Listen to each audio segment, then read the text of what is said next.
Okay, so we're back again. Chapter 38. I just noticed this when I started this stream that my chapter labels may have been off for the last few episodes. I think it was on 33 or something. So we're on 38 now. It's been 38 sessions, so we're well into the story at this point.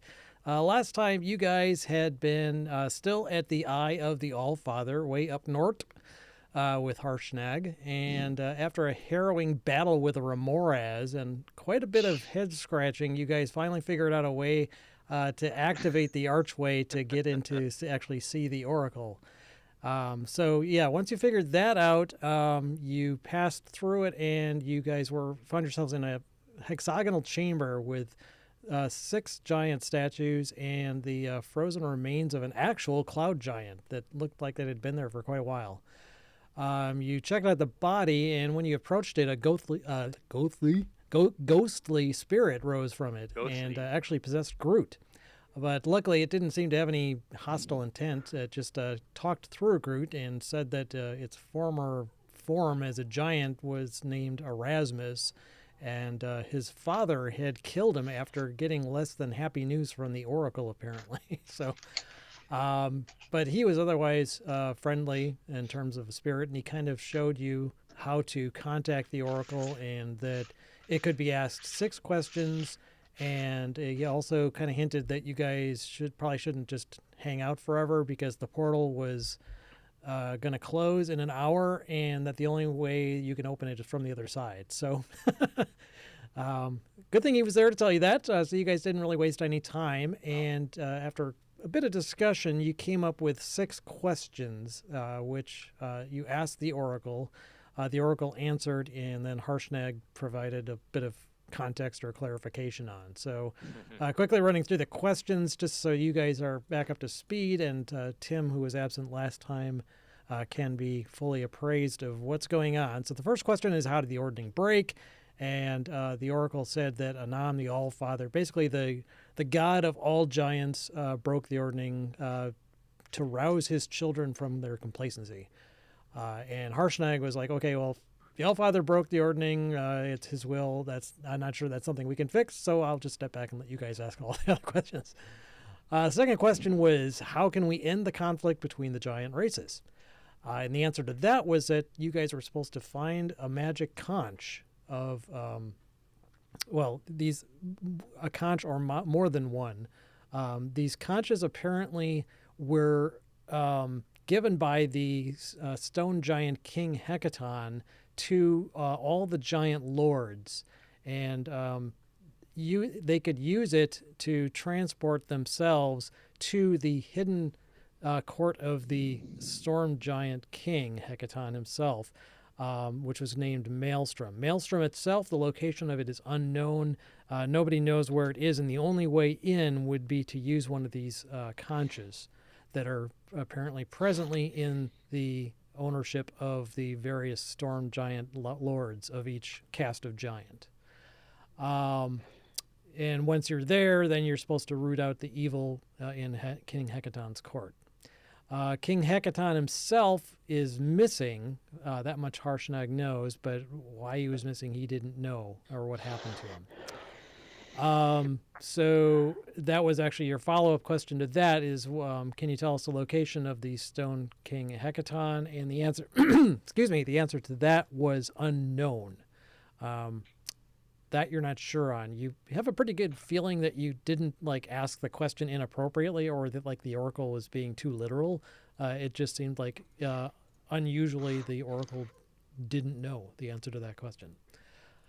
Third question was, how do we find King Hecaton's magic conch? You actually asked that at the time when you believed there was only one of these conches. The answer to it was to take it from the clutches of a giant lord. And Harshnag kind of elaborated on that, talking about how the conches were the way to get into Maelstrom and out of there. He said that it would likely only transport a single giant, but it's possible that because you're a lot smaller than a giant, possibly more than one person could use a conch. So you're kind of operating on the assumption that you have to obtain at least more than one of these things, however many you're not sure. The fourth question is, why is King Hekaton missing? And to that, the oracle replied that he was misled by his eldest daughters, Mirren and Nim, who covet his throne. That was the extent along those lines. That's really all the information you have about why he is no longer, why he's missing. So after a lot of debate, the final question is how can we find these conches, or how can we find each of the giant lords, which would presumably lead you to the conches.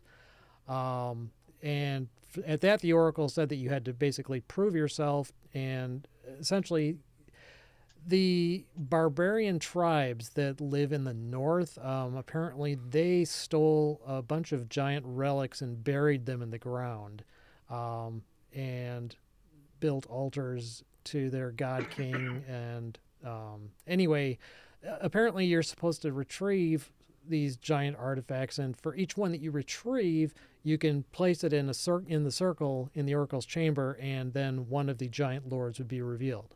Luckily, Harshnag actually had one of these already. If you recall, when you were traveling there, he had kind of heard rumor about this. He didn't really know much about it until this moment, but he had heard rumor that, you need to supply an artifact to kind of get this kind of information. So he had one with him, and he placed it in the circle, and the location of one of the giant lords was revealed, specifically Thane Kelithica, who is the leader of the Stone Giants. She is located in what's known as Deadstone Cleft, which is a canyon way to the south and east. I'll bring it up on the overland map, which I'll move you guys to after this summary. But it's like basically on the other side of the map from where you guys are. But that theoretically is where the Stone Giants are, or the Stone Giant Lord who has one of these conches can be found. And you guys had pieced together, okay, you already know at least one other stone giant, or one other giant lord would be Duke Zalto, who's the head of the fire giants, who's obviously in Ironslag, or at least that's where he normally is. You actually don't know if he's still there now or not, but that is where you would expect to find him. You know of at least one more giant lord, Chief Gu, who's the head of the hill giants, but you don't know where she would be. You've heard mention of the hill giant fortress, if you will, Grudhaug, but you don't know where it is. Even though you tried to get some hill giants to take you there, they got lost, and you wound up never finding it. So, so while you know the name of one of the other giant lords, you don't know where to find her. So that is it in terms of what you guys know and the questions that the oracle answered. So the logical next step would be to obtain more giant relics so that you could bring them back to the oracle and, hey, show me where this one is, show me where that one is, so on and so forth. And Harshnag actually knows where these artifacts are located, and he drew you out actually a map of the north, kind of showing roughly where each one could be found. Which one corresponds to which giant, he has no idea. But in his travels, he has heard of these before and kind of roughly knows where you guys can find them. So he drew out a map, and then since you'd asked all your questions, you left the chamber of the oracle, and we're going to set out to try and obtain some of these relics and or possibly go to visit the stone giant, the stone giant lair in Deadstone Cleft. Harshnag was going to stay behind since he was, again, I guess this is something I didn't elaborate on, but the way you guys figured out how to get into the oracle was that Harshnag, as a frost giant, had to take the axe from one of these statues in the Eye of the Allfather Temple, which actually had been missing from the chamber. That's where you found it in that battle, after that battle with the Remoras. It was leaning up against a great big stone table there. Apparently some giant had used it and put it down and forgot it.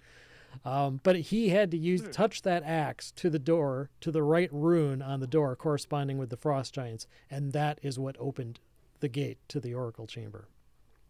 So since that's kind of specific, he's going to stay behind and guard the Eye of the Allfather in case anybody else gets any bright ideas, and B, make sure that he's there so that when you guys do return with more artifacts, he can reopen the chamber. We can get inside. Exactly.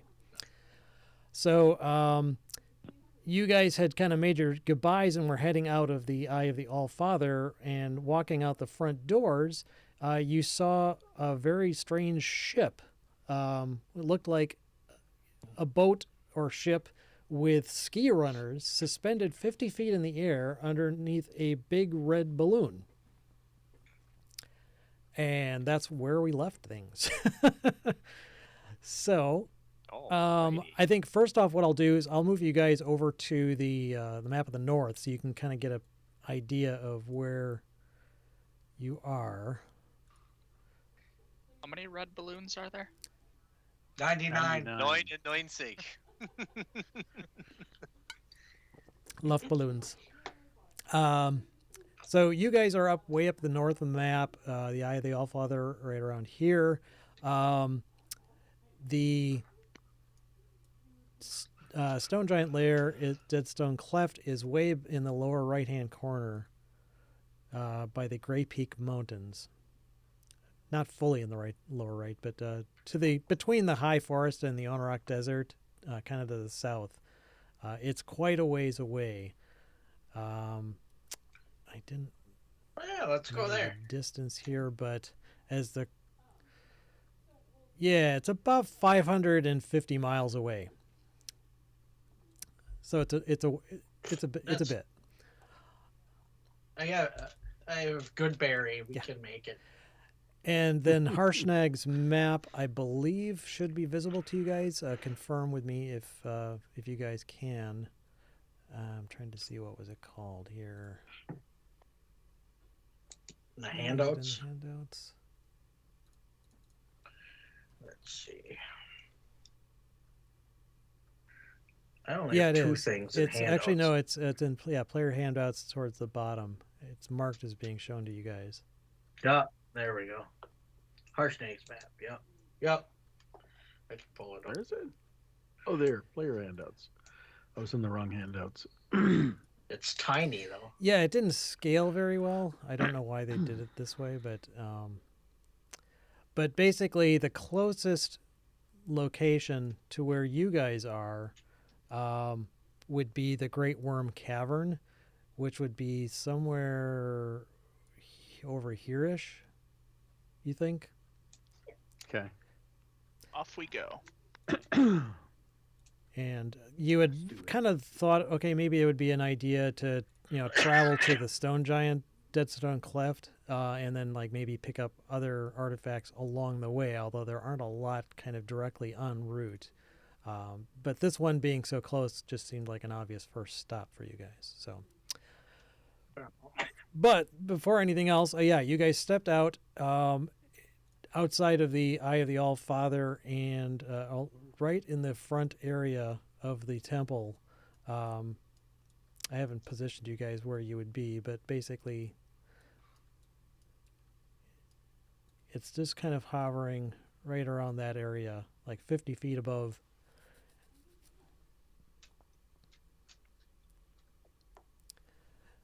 Not making any sound. You said 50 feet kind of above us? Yeah, I mean, it's, the balloon looks like it's about 30 feet in diameter and the ship roughly the same length. So it's not huge. It's not a huge vehicle, okay. But it's basically hovering in the air about 50 feet up. And you guys do spot what looks like a humanoid head kind of looking over, and it sees you guys looking at it, and it kind of goes back and out of sight. It looked like it was like looking over the edge. And after about 5 seconds, you see actually 2 rope ladders get thrown over the side, 50-foot rope ladders, and they dangle to the ground. Oh, maybe that's it. That dude, he invented a new floating castle. Well, you didn't Maybe. make out any details, but whatever the figure was looking over the side, it was definitely like human-sized. Oh, okay. And you hear a voice yell, Climb up the ladders.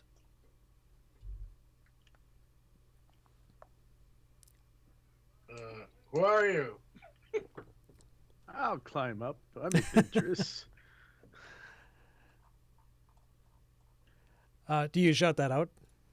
Are you out there? I don't see you out there. Am I? Where are you? Oof. No, you're inside. I can't Oh, move where you. are we? Where am I? You're like right by the giant Oh, yeah, statue. I see him. I'll move him out there. Right by the. Oh, there I am. Right by the portal. Where are the rest of you guys? Outside. To the left. Yeah, it's like hovering right around this area. Okay, now I don't see myself at all. Yeah, left side of the map. Oh, there I am. Okay. Yep. I'll run up there. What the hell? I'll start Okay. climbing. Sure. Yeah, it's a normal rope ladder. It seems fairly solid. And you're able to climb it at a normal rate without having to make any climb checks or anything. The weather outside, it's another bright sunny day, and the weather is fairly calm, so there's no real risk. And they are floating, like I said, right over this area here, so you don't have to worry about like falling into a chasm or something. Although it Yeah. is, normal falling damage would apply if you jumped Sure. off the side. I think I might have forgotten. Were we 8th level? I seem to remember. Yeah, Yeah. that was the other thing I was going Right. to verify. I didn't do that. I need to, Oh, to do yep. that. That would be Could important. be. Yeah, you hear voices asking, "Yeah, come on up, we won't hurt you." All right. I'll follow him Okay. once he's up. I can see clearly now. Bright, sunshiny day. Did we play 99 Luft Balloons, Paul? And nothing yet. We did not. kinda- The band that opened for us did, though, Ah, okay. at one of our shows. Yeah. Okay, so who is climbing the ladder? I heard Serendial. I heard Mirror. Yeah, I said I'd climb after he gets up. Okay, well, there are two rope like ladders one at a time. hanging over the Oh, edge. okay. Yeah, so I'll take the second Okay. one then. Is anyone else going to ascend, or are you guys going to remain? The rest of you going to remain on the ground? I'm gonna wait because I feel like they're gonna be swaying around, and having two people on at a time is gonna be Okay. awful. Right. I'm gonna vomit. Yeah, it doesn't take too long before Serendial can reach the top, and Mirror as well. All right. I'll wait to describe to the others until Yeah. they. I'll follow Okay, suit. so Samuel, you're going up. I'll climb up. Paul, I'm sorry, I was on mute. I was climbing okay. as well. I In will, fact, I was the first one. I was like, sure, I want I'll to ride climb. a balloon. Oh yes, I'm sorry, Serendial. didn't You go you well for spent you. the entirety of the last session. Apparently, you got your hand in some spider venom when you fought those ice spiders, and you pretty much spent the Okay. whole session just going. "Ah." You were like Tommy. You were deaf, Yeah, dumb, so and blind. you've now recovered, although you still feel a little bit woozy. We called you Bernie. Yeah, it was weekend at Can I Weekend play at a mean Serendial's. pinball? Yes, you can. We did Awesome. use you as bait though sometimes. Yeah, a little bit. Just a little bit. I would have done no less. Okay, so from what I hear, everyone's ascending the ladders. Yeah. Okay, so you reach the top of the ladder and you find yourself face to face with several humanoids wearing black leather armor and black leather masks. And We've seen them before. what's that?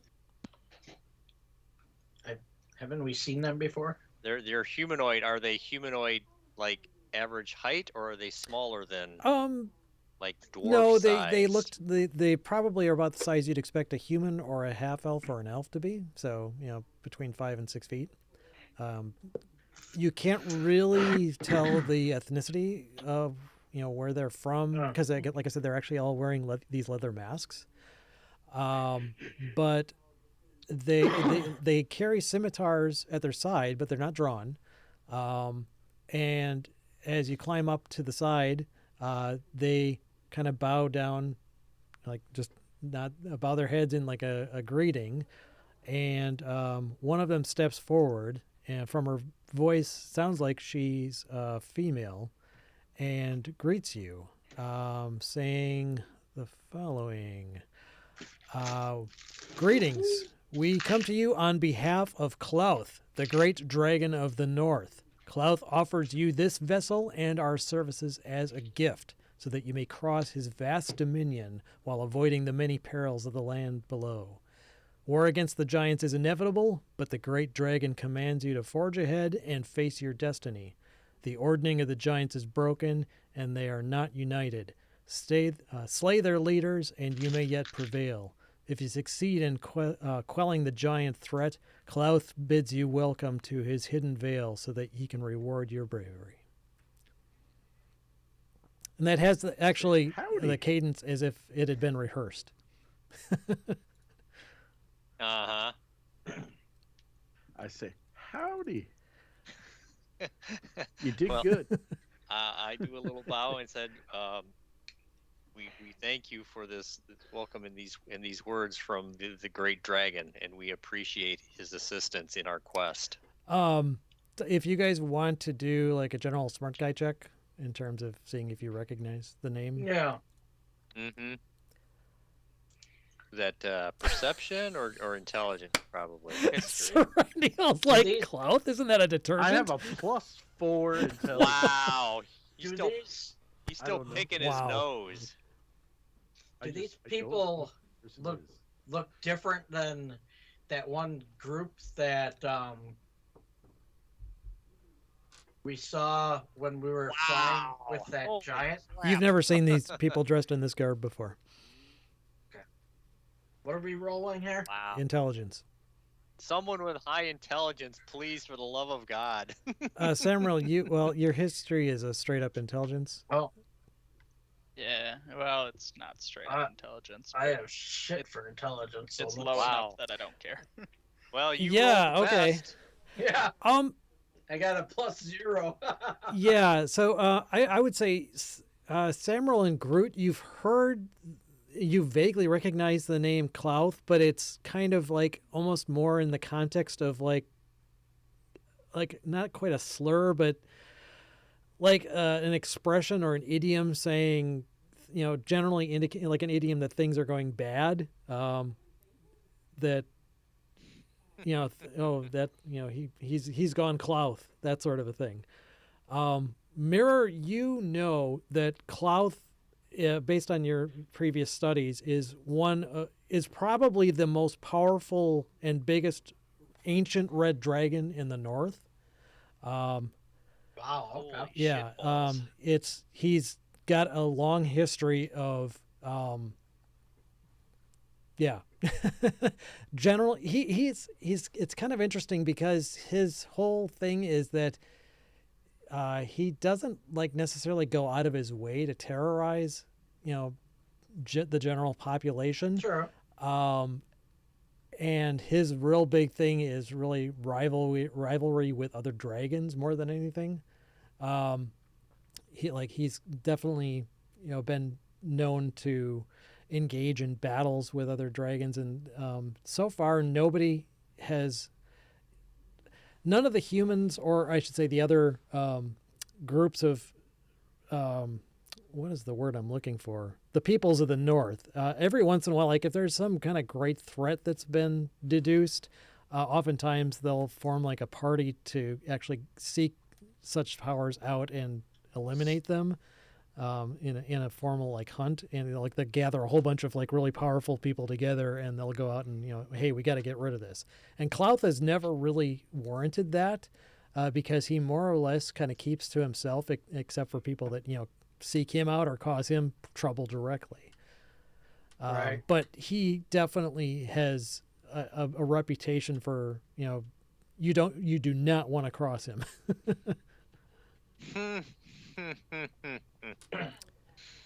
So in any case, it sounds like these fine folk are worshippers or cultists, dragon worshippers of Klauth. Right. Dragon Yeah, pretty much. cultists.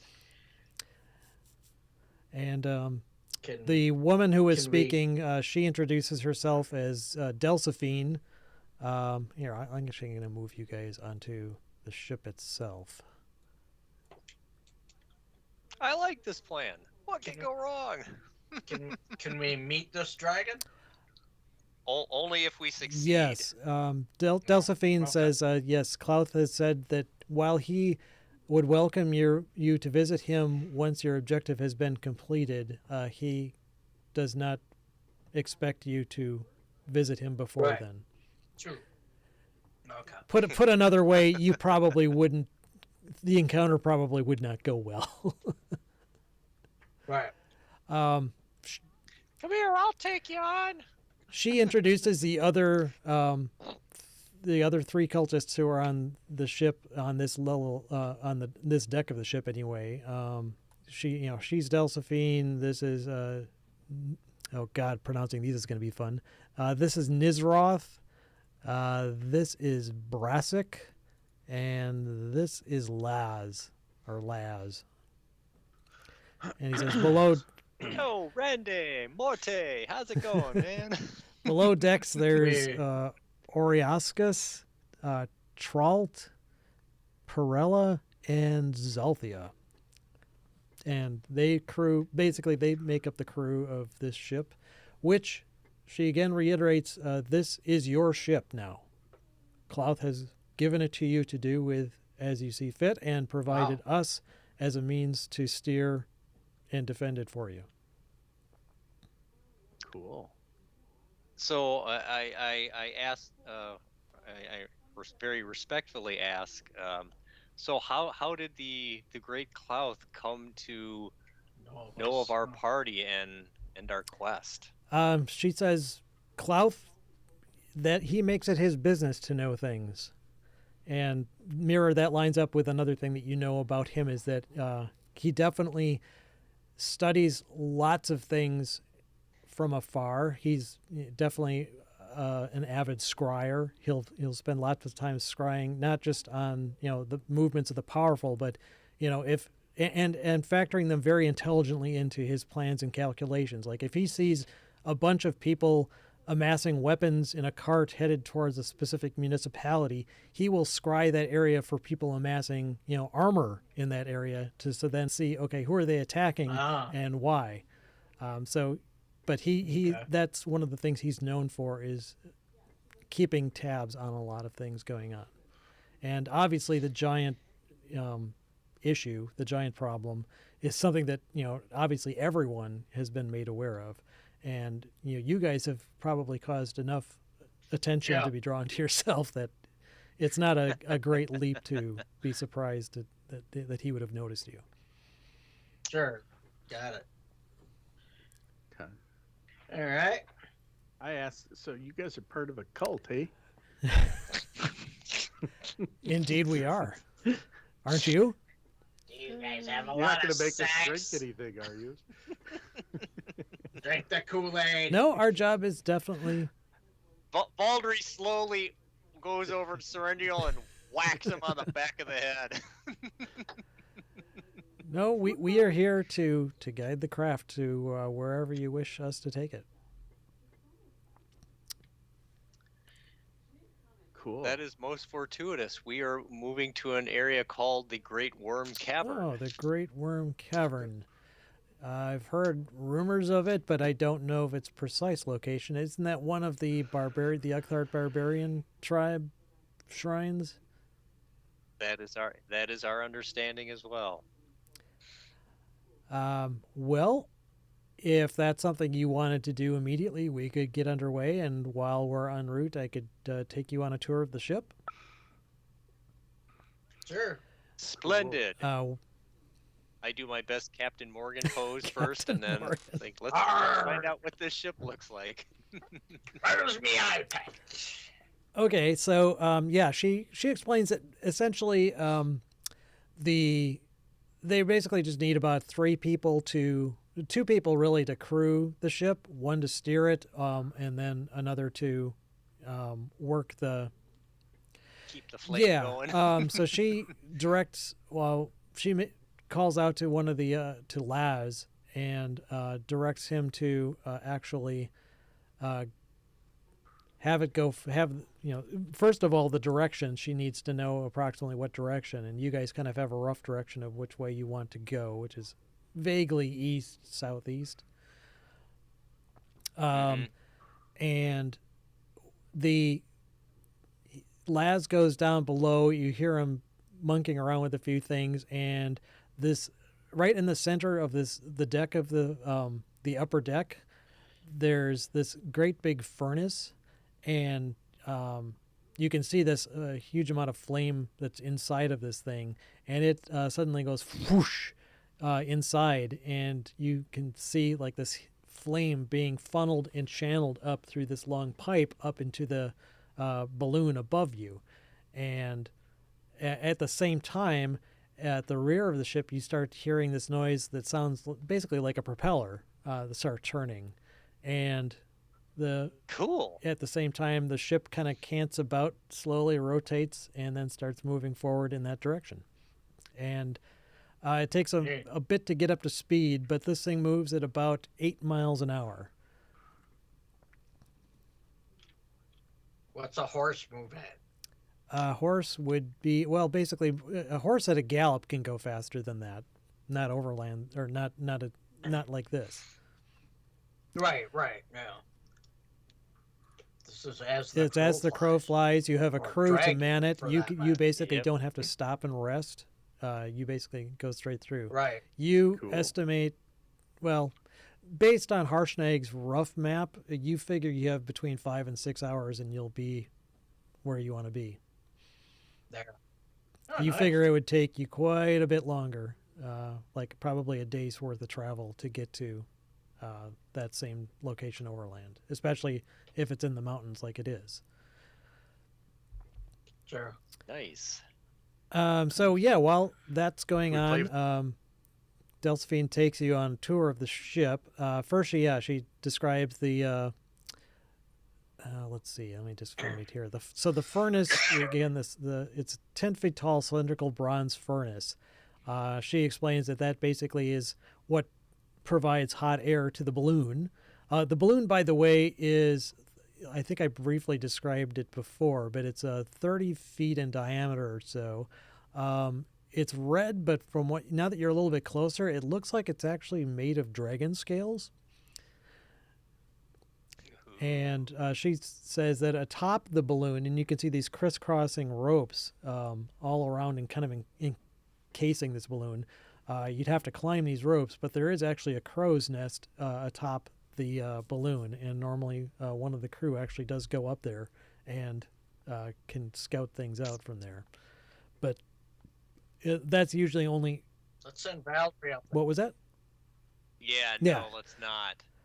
Uh, With my 11 dexterity, yeah, that'd be great. No, that's usually only if they can't spot something from the deck of the ship, which would be unusual because the deck of the ship, it's, you can look all the way around if you're on the edge of the deck. So, but in any case, the central furnace of it is what provides the hot air that keeps the balloon aloft. And there's, let's see, it has a small grill, and inside of it you can see these dancing flames, and the flames almost seem to like move about, not just like they're like a log burning, but almost as if they're alive. Magic. There's an iron wheel on the starboard side of the furnace. She says that opens and closes a valve at the top of the cylinder, which, basically has the effect of increasing or reducing the size of the fire. And the more heat that gets supplied to the balloon, the higher it goes. They don't have any. Well, actually, no, they would be going up a little bit because they need to go over the mountain that's next to where the Eye of the Allfather is. Oh, by the way, as you kind of lift off and move, you see Harshnag kind of looking out. See you later. You get the impression that he was kind of watching and making sure that nothing bad happened. right. Yeah, Everything but he was didn't okay, necessarily want to right? reveal We'll himself. be back later, Dad. So that's the main central furnace. And she says that you guys definitely, you don't want to open this hatch what's providing the fire is a fire elemental. If you open the hatch, the fire elemental's going to get out and attack everybody. So yeah, don't do that. Okay. Important safety tip. Exactly. Thanks, Egon. So are they like, did you like trap it in there or something? Or create it in there? It's a trapped fire elemental. Yeah, wow. That's All right. not very nice to the fire. It's a fire elemental. elemental. Whack. It doesn't Get feel it? things the way It's a you and I smart do. use of a fire. So that's the furnace. Towards the front of the ship, which I can't remember the name, is stern the front? I think aft is the rear. No, that would be Oh, the okay, bow. so- The The stern Thank bow you. is would be the the rear. front of the boat. In any case, this is a great big ass harpoon gun. Point- Yeah, very cool. Can we point- play with it? Yeah, well, I mean, right, you don't want to necessarily just waste ammo on it. But it's basically a spring-loaded harpoon gun. It's fashioned from burnished bronze with iron fittings. It's bolted to the upper deck. It's got basically 90-degree arc, both from side to side, actually, as well as up and down. It comes with a winch. There's a 500-foot coil of rope, and there are 10 steel-tipped harpoons. Cool. It basically works like a ballista in terms of how it operates, but instead of just being like a crossbow bolt, this thing actually, like this harpoon, you could tie a rope to it and fire it at something and impale it, and if you wanted to, even reel it in using this winch. Hey, Goo, Right. we got something for you. right. And similarly, at the rear of the upper deck, there is actually a ballista as well. It's smaller. It's a wooden ballista. It's on an iron swivel, also with a 90-degree tilt of, both side to side, up and down. Yeah. So that has a dozen Nice. bolts in terms of ammo in a crate next to it. So you guys do have some means of, if you get attacked by something in the air, which is not Protection, unknown. They haven't encountered anything yet, but certainly. But now Yeah, we're on exactly. Yeah. All bets are off at this point. Apart from that, We do have another dragon that has circled us. So we should Well, maybe that tell stinking white them dragon. about that. Which dragon? you know? The white dragon. That white The one- dragon that harassed us. You when killed we him. were beating feet out of the. We killed him. Oh, that's right, Harshnag, white wasted. Oh, Yeah, yeah, that's right. that's right. well, you Yeah, guys they- all did. I mean, that's when you first actually met Harshnag, Yeah. but yes. That's right. Not me. I died instantly. Right. Sure. So that's I laid there for most of that one. Like Yeah. a slug. But there definitely may be other aerial dangers. I mean, definitely the skies Yeah. above Faerun. Mm-hmm. Well, this is definitely as you travel overland, it's going to be a lot. I'm going to be calling for a lot fewer like random encounter check rolls. But it's not that the skies are completely empty either. You're going to see things and run into things. Sure, It's just a lot right. less likely than when you're traveling overland, which is another great benefit to traveling this way. So that's the upper deck. In the lower decks, there's when you go down basically the stairs. Well, let's see. There's a door. It's kind of confusing in terms of the position of the door. The door to the lower levels is like right here, and then you go down to on the lower decks. You can go down either left or right, down to that level. There's like a hatch right at the base of the stairs. That is actually a wooden door. I'm sorry, a steel hatch that's bolted shut from the outside, and it has two horizontal sliding iron levers in the adjacent wall. One of them's labeled thrust, and the other one direction. And apparently, that is what works. The mechanism behind that is where the propeller is, and that actually is controlled by an air elemental that's entrapped in that chamber. So like the one upstairs, don't open that, don't take the bolts off and let that thing Yeah. out because it'll try and kill everybody. Otherwise, there are 4 crew quarters. Each crew quarter has 2 hammocks in it. And generally, there are 4 of the cultists are kind of on duty, so to speak, at any time. So you guys you have to share with these guys, but again, 4 of you guys can sleep at the same time, and one you can kind of rotate, if you will. Right. And then there's a massive storeroom at the extreme front side here of this hallway. That's packed to the ceiling with crates of rations, barrels of fresh water, casks of dwarven ale, fine elven wine. You basically think there's enough food and water to feed like 10 people for 100 days there. Jesus. There's nets secured to iron rings bolted into the walls that prevent the containers from moving around.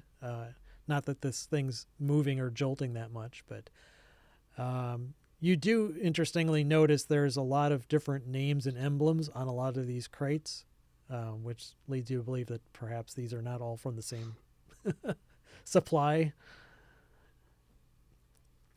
Right. But you guys won't go hungry or starve, which is good. Although eventually, like I said, you're eventually going to need to restock. But so that's All right. Traveling in style. yeah. So that's the ship. Yeah, There are also like 2 a sled limo. runners. So I mean, if you were to like land on the snow and want to travel across the snow, this thing can move just as fast along snow, essentially working like a sled with the propeller Right. as it would in the air. So. With no Yeah. reindeer. Nice. So now that you've had a tour of the ship, Delphine asks what you want to name it. Oh my. We have to name Well, it. it's your ship. In order to have a name? Every ship should have a name. Chuck. The Bodie Intrepid. McBoatface. The The Intrepid. Intrepid. Floaty McFloatface. What do you guys think?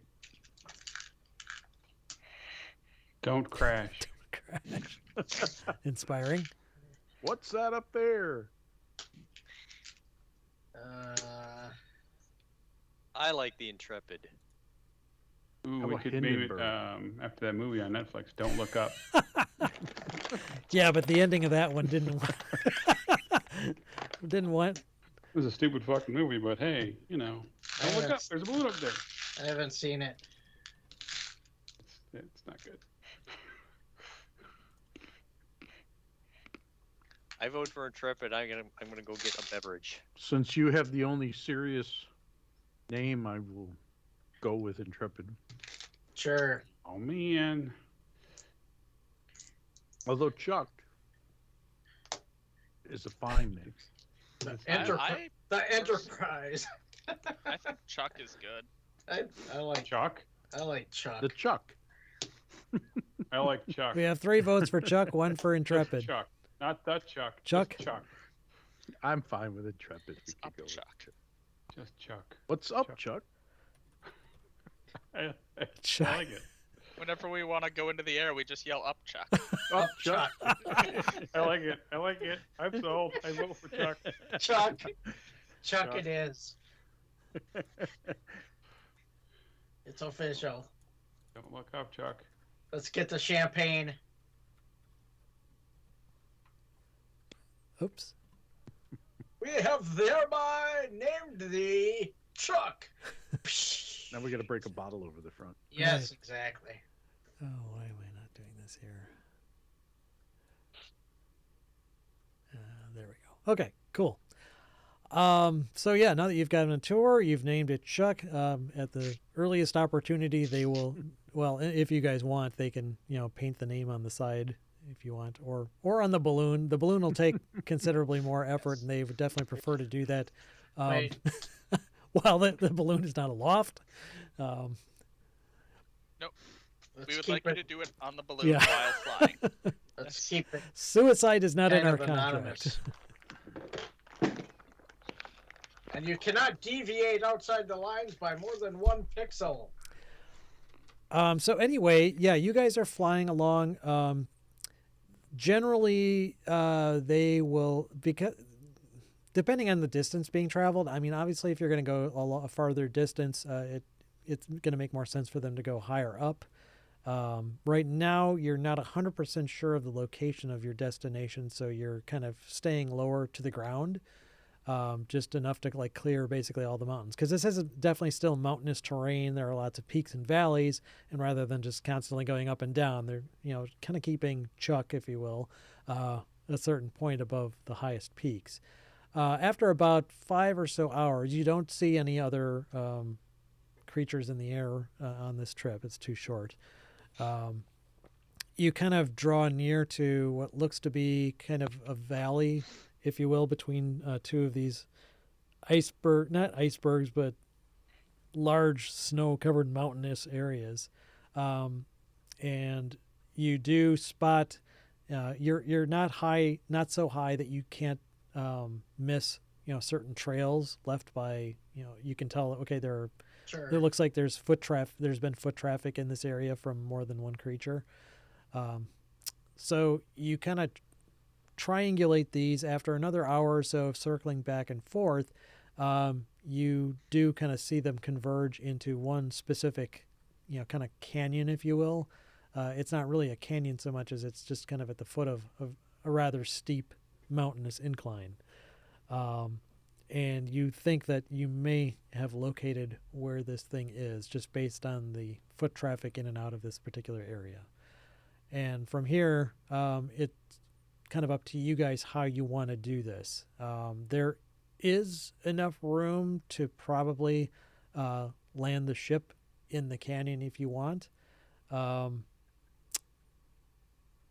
Otherwise, they could land further up and allow you guys to try and approach on foot. It's up to you, however you guys want to do it.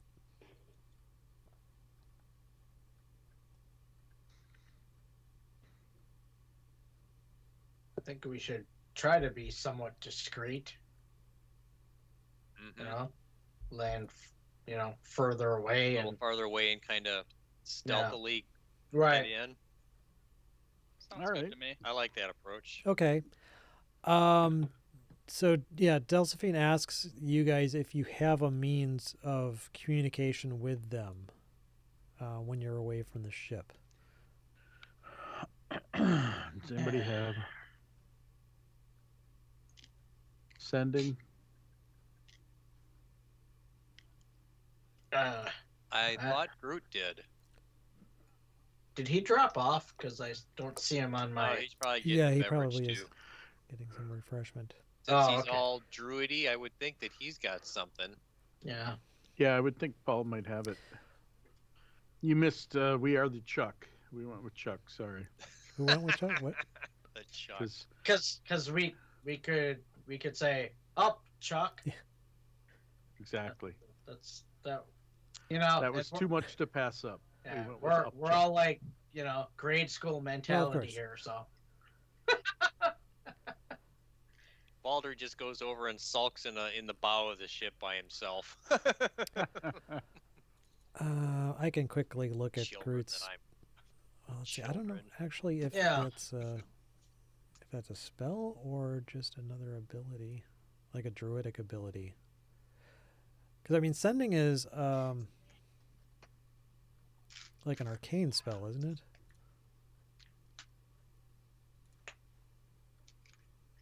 I think it is. I do not have it. could you leave your crab with them?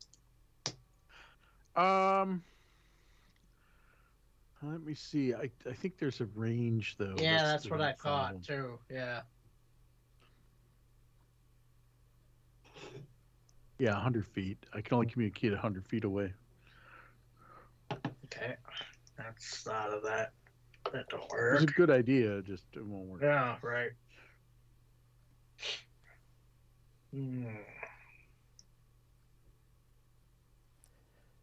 Smoke signals. Yeah, I was gonna wait for Paul to come back as he'd be able to maybe confirm Yeah. whether or not. Or doesn't he have something in his bag of animals? Well, that's the other thing is you could send tie a message to a bird's leg and let it say, Yeah. go here. Right. Well, I'm going to say that I don't want to hold anything up if since Paul's away. So I'm sure they have like a magic item that does that. You know, in the bottom of the no, ship they here. don't. They were told you were more Good- competent good than try. that. So Yeah, we'll figure. They were out told something. wrong. Yeah. no, they don't have anything like that. But they do Right. suggest that that might be something to seek out. You know, next time you're nearby a Sure. civilization. Right. Well, you know, it's not like you're going to go to Otho's magic shop and pick up magic items, but they're presuming you guys have connections Right. and We means could to take get us there. magical items through your connections. That would be one Sure, we do. way, or as you guys find stuff, you might find a means to do that too. But Yeah, Paul doesn't have any flying thing. His is all ground based in his bag of tricks. He could polymorph himself into a giant eagle. yeah, well, that was the thing. Recently, he did pick up, and maybe that's what he's doing. Maybe he's actually Yep. leveling up as we speak. I don't know. No, I know he was. Yeah, he said he had to. But for the moment, it's But I don't see him on camera anymore. Here. I just see a Skype logo. Yeah, he's still in Roll20. Oh, okay. Yeah, he is. Yeah. So it's not like he got booted. I'll message him.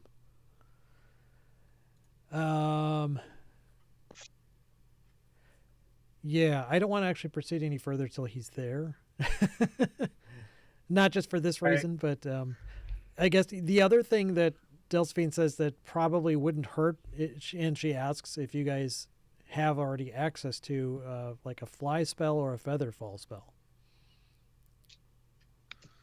Oh man, Um, I almost took that, I have Featherfall. Okay. Yeah.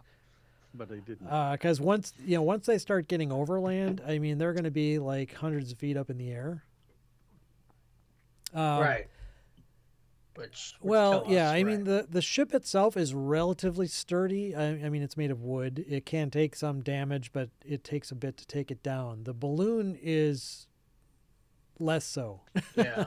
More That's fragile. generally the Right. most vulnerable point, and obviously, that's why they do have defenses, and hopefully they can repel. There it is. There he Hopefully is. they can repel some any attacks. But that's the other thing, that if you don't already have either featherfall or fly or a means to prevent yourself from going splat, she definitely recommends making that a priority.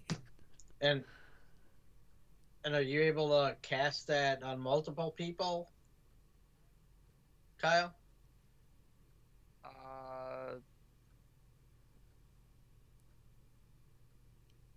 How many people? Five. Five. Up to 5 falling creatures. Well, Yeah. that's all of us. So yeah, that's good. and that's you're covered. And she, obviously they would go down with the ship, but that's part of their job, so to speak. So we have to be within 60 feet of him or we're screwed. I can also fly and turn into a giant eagle or a Right, vulture or something. true, so- right. But anyway, yeah, we were talking, There you Paul, go. about Delphine was asking if you had a means to cast like sending or some other means to alert them if you need to scramble them in a hurry or get them, because she was asking as you drew nearer to this Great Worm Cavern, she was going to park the ship some distance away, and you guys are going to approach more cautiously on foot rather than having this ship with a big red balloon land right in front of it. But she wondered if you had some means to contact them in the event that you want to scramble them out there quickly. Yeah, none of us. I put the spell in that I have. I have an animal messenger. I Okay. put it in the chat. So tiny.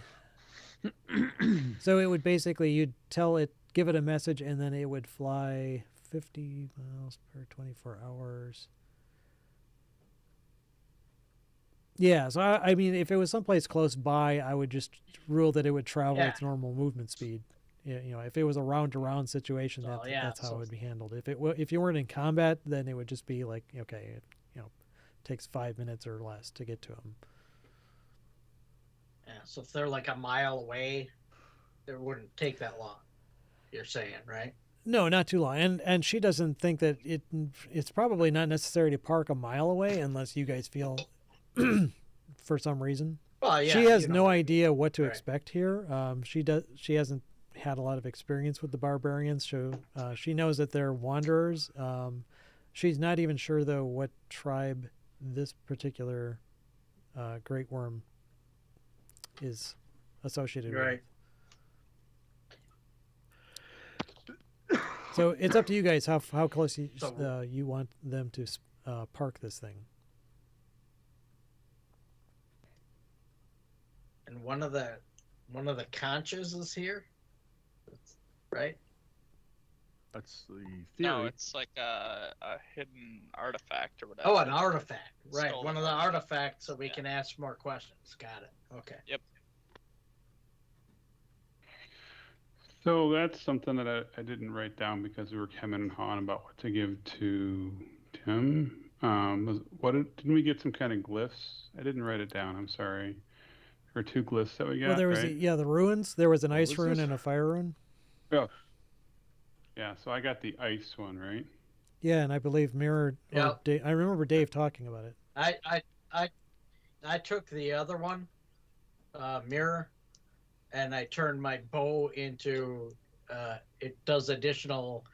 Oh, fire you went ahead and damage. did that. I remember you talking about it, but I didn't know that you actually went ahead and did Yeah. that. So that you do not have an ice room anymore because that. I believe that's actually consumes it. The fire rune. I kept. I'm I sorry, the kept fire rune. ice rune. Right. Yeah. So now my bow does an additional D6 of damage. So I took that hunter's mark off of it because you can only have like two damage things on the character sheet thing, So I took the hunter's mark off of there, added that D6 of the. Well, the okay. So first fire off, doing damage. this transfer takes 8 hours of work. From what I recall, you only took a short rest. Oh, you said I could do that. You can do that when you want to spend 8 hours. Yeah, if you read the Opal of the Eldrune Oh. description, the gift of flame. Oh, You basically trace what is it? Tracing the lid, tracing the Eldrune with your finger. The transfer takes 8 hours of work that requires the 2 items be within 5 feet of each other. At the end, the opal is destroyed and the rune appears in red on the chosen item. So next time you take a long rest, you would be able to do that. Yeah, I you can don't do have to be that. like concentrating during Okay. the 8 hours, but it does Alright. take time to transfer. yeah. I'll just ignore that roll for Okay. now then. If we get into anything. Yeah, before until you then. do that, you can use it as a wondrous Yep. item. Once you do, though, then the opal is destroyed. Yeah. Okay, so anyway, yeah, so those two are taken care of. Currently, where did you guys want to park, or want them to park? You are still in the mountainous, snowy region. It's very cold, and you can see that the ground is very slippery and snow covered. Yeah, somewhere. I don't know. I mean, do we hun- want them to not? I mean, can they hover? I mean, No, Or not they really? could. Yeah. The elemental doesn't actually they could drop require us any off at my source rope of and then fuel just- or food, so to speak. It's just there. So, yeah, sure, they could hover if you want them to. The problem with that is deciding where you want them to hover. well, I guess what I'm thinking is they could drop us off. We could rope down, and then, they can then just sort of leave, do an orbit around the area, and come back Right. at a pre-designated time. Yeah, they could do that, like circle back Yeah. every a certain interval. So okay, so then Yeah. she would just want to know what how often you want them to circle back.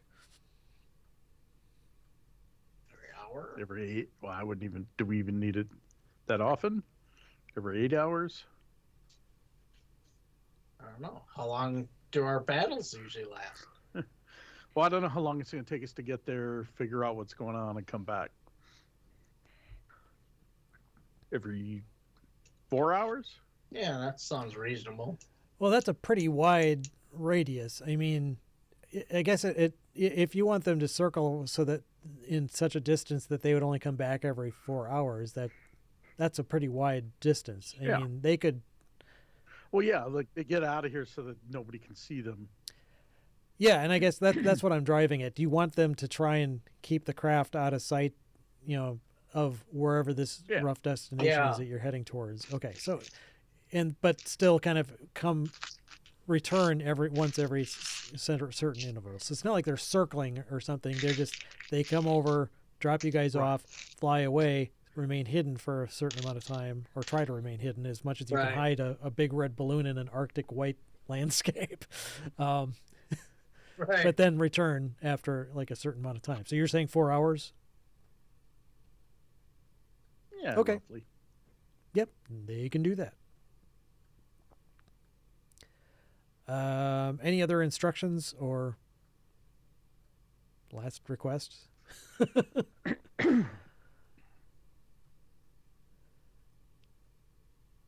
do you guys think? It's right now about maybe it would have taken you about 6 hours to get here. So, and it was pretty much not dawn, but early morning when you emerged from the Temple of the Allfather. So it's probably close to about maybe 2 o'clock or so. All right. So you've got you're pretty far north, so you probably only have about 3 hours left of daylight. So that's going to be another challenge because it's not like this thing has a spotlight. So finding a Right. specific location in the mountain in the dark that they've never navigated before might be a challenge. Okay. I mean, they can land like 2 miles away or something too, for that matter. I don't really. I mean, what do they want to do? Where is it safer for them to be up in the air or like on the ground? Generally, unless there's an aerial threat, being in the air is safer but more conspicuous. Right. Yeah. They're not sure what to expect. They're kind of reliant on you guys to tell them what you want them to do. I mean, maybe it'd be best to go in some kind of clearing and just kind of like hover there, while we're doing our thing, and then. I was going to say there are That's kinda lots my of thinking. canyons, and I mean it's a mountainous area. So I mean they could drop you Right. off in a specific area not far from where you want to be, and one that's relatively sheltered, but Right. they can still like kind of hover above the ground so that it's not Yeah. immediately assailable from the ground.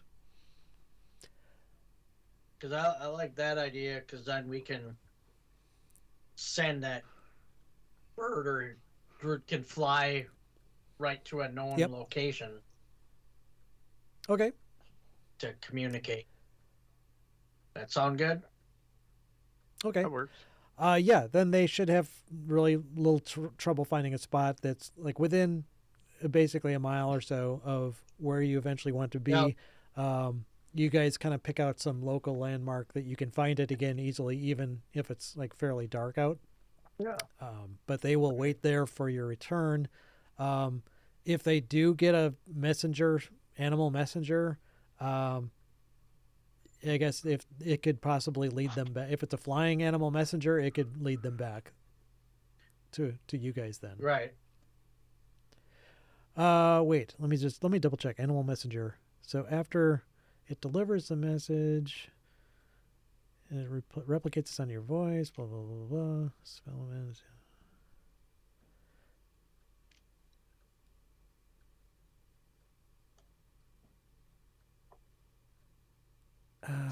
It only talks about returning back to you if it doesn't get to the destination before the spell ends. Yeah, well, in the message, I mean, we would tell it where Okay. to pick us up. That'll work. They'll figure it out. And Or if all goes well, we can just go back yeah, to the ship. too. they'll basically wait there for your instructions. If Right. if they don't see you like within a week, then they'll leave. Okay. They'll Right, assume you're yeah. dead. And If we're not back Yeah, in a week, we'll we're move on. dead. okay, so in any case, they make their way back down. They can land the craft if you want, so you don't have to climb down the rope ladder. The ground is very slippery here. Again, this is the far north, and it's very cold. But you guys have cold weather gear, so you're not suffering the problems of a cold climate. But this whole area is very slippery. Yeah. Difficult. Basically kind of consider it difficult terrain. If one of you guys had as part of, I know Dave, you're a ranger. I don't know if you took an. Yeah. No, I didn't. I took grassland and forest. Yeah, that would be one way to mitigate it. Kind of believe. like you when you were traveling with what's his name, the dwarf. In any case, they drop you off and you start making your way. You're able to again see this trail of multiple humanoids leading along a kind of a cavern's edge of this mountainside. It leads you to the south and east a ways. You travel for about a mile or so, and you draw near. You can see again more footprint tracks coming from multiple directions, both in and out. It looks like the most recent tracks are probably at least a day old and seem to be traveling opposite the direction you're moving. So you're not sure what that means other than the most recent. Well, we just did wipe out a bunch of barbarians about a day or so ago, so who knows? So you continue into this valley, and the side of the canyon starts to kind of rear overhead.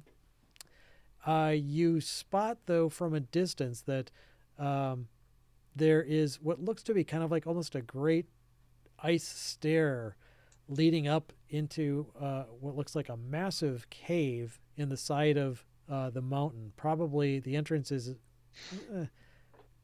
over 100 feet wide, with great big Jeez. pillars on it. Not pillars so much as like stalactite, stalagmite made of actual ice. And here the ground itself does become quite a bit more slippery. In fact, I'm not going to have you roll now, but if you were to, it's definitely difficult terrain because it's slippery ice. And if you were to move from non-ice onto this surface, you would definitely need to make a dex check. Paul, this is one of my things I gained. It's called Landstrider. So I don't know. Would I have to make that too? What is the ability called? Is it a class ability? Yes. Yeah. Land Strider? Land's stride. I pasted it in the chat. Yeah, I just want to see what that's defined as. So Yep. it's It says a lot about plants, but it says non-magical difficult terrain. Costs you okay. no So movement. you actually then would, yeah, this is non-magical, so it's just slippery ice. So you can move Okay. at your normal speed. Got it. Rest of the party All right. basically needs to move at half speed. So I'm going to move you over to another map as you draw near this massive cavern. And this scale of this new map, it's pretty big. It's 50 feet. So you guys are actually a lot closer to each other than Oof. what you see. Right. So you would actually all be kind of grouped together. But In one square. Sure. Right. Yeah. Pretty much. Marching order, marching order. are you guys taking Yeah, what is our pains march? to be cautious or quiet? Yes. Yeah. Okay. Definitely. So That's kind of why I wanted to be let off a little ways away, so we could kind of be. Did you want to discreet. have one of you like mirror ahead of the party scouting out, or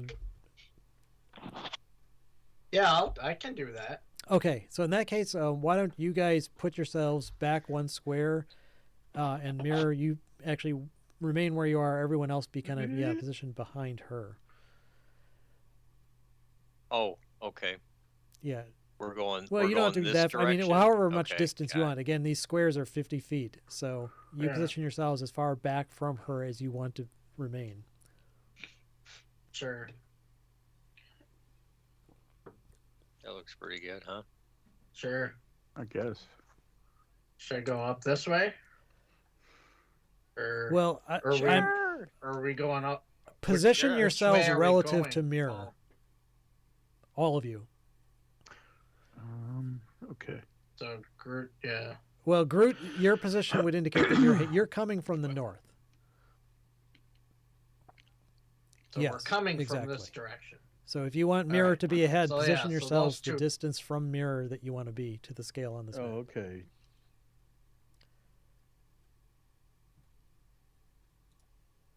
Okay. So about 30 feet away. Okay. Okay. Roughly. So as If you want it farther back, we can I go look farther. down this way. Well, you have not yet gotten to that Can point. I'm just I- trying to first establish your relative position. Okay. Yep. Is that the Got it. relative Okay. positioning that you guys want to be? Here, I'll go slightly further back. How's that? I mean, if we're 40 if we're within, if one of these squares is 50 feet, why don't we just use one person to mark the party? You know, but use this order. Yeah, I would assume that Sure. you guys wouldn't be 'Cause standing 50 otherwise, feet you know- apart from each other. Right. Except okay. Right. for All right, mirror, sounds unless, I mean, again, depending on how much. Except for mirror. Right. Mirror could be Yeah. 50 feet ahead of us. Yeah. Me and Serendil are not Yes, 90 exactly. feet away. I'm right assuming now. you're kind of Correct, loosely right. clumped together. Yeah. You're Okay, so in that case, mirror, go ahead and make a stealth roll. all right. Loosely clumped. The Yeesh. any noise you would make would definitely be amplified and echo in the cavern. See. Hey, you guys see this?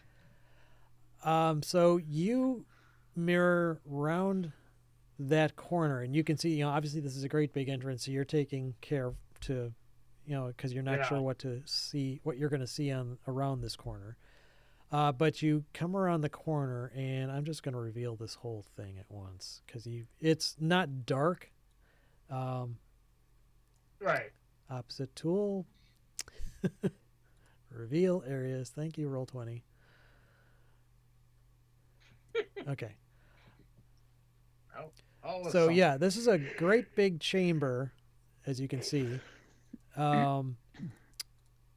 And you see that there's, first off, there's 2 totem poles of something winged on either Mhm, side yeah. over here of these rises.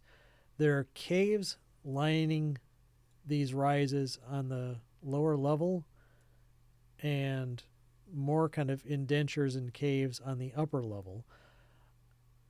So these Yeah. are caves.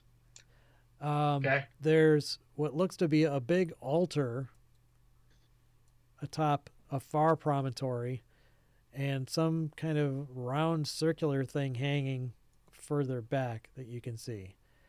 And Yeah. you also, And it's a ramp, I take. yeah, it looks like that's what the way to get up to the next level. Or So here, yeah. you spot and are also spotted by what look to be 4 warriors dressed basically in like the barbarians that you've run into before Barbarian. of Yep. the actual what is it, the Great Worm tribe. These are actually the guys Okay. whose chief you killed at the entrance to the Oh, the Eye of the Allfather. right. They're dressed very Alright. much the same. So they see you at the same time you see them. So Nobody gets surprise, and why don't you guys go ahead and roll for Yeah. initiative, because Roll they 'em. don't want you coming in here. I'm shocked by that. Yeah, But we're there's my friendly. typical initiative roll. Oh, Holy crap. Nothing like a 4. God, Damn it. Damn, Dave. Damn, Kyle. No, you I rolled 20. actually I got a 12 actually. Mm. I got to put myself in the tracker here because I didn't have myself clicked Ah. for some reason. Screw you, roll 20. Well, damn, Kyle. Too bad I'm at the back. I can't really do anything. Go get him, Yeah. Kyle. We'll wait for you to tell us, for you to clean this up for us. Well, It don't won't- worry, these are 50-foot tile Yeah. squares. So. It won't change my 9 to a 12 for some reason, but I'm in the right position. Okay, Anyway, so I it just don't matter. updated you. Okay, so let me go ahead and be descending. I'm going to say that I'm just going to kind of quickly rearrange you guys so that you're more kind of clumped together there. That's about roughly Yeah. where you guys would be in the same position. So Samuel, yes, looks like you will get to go first. You don't see anything currently, but you see Mirror stop and like tense up, like getting ready for a fight. Shit.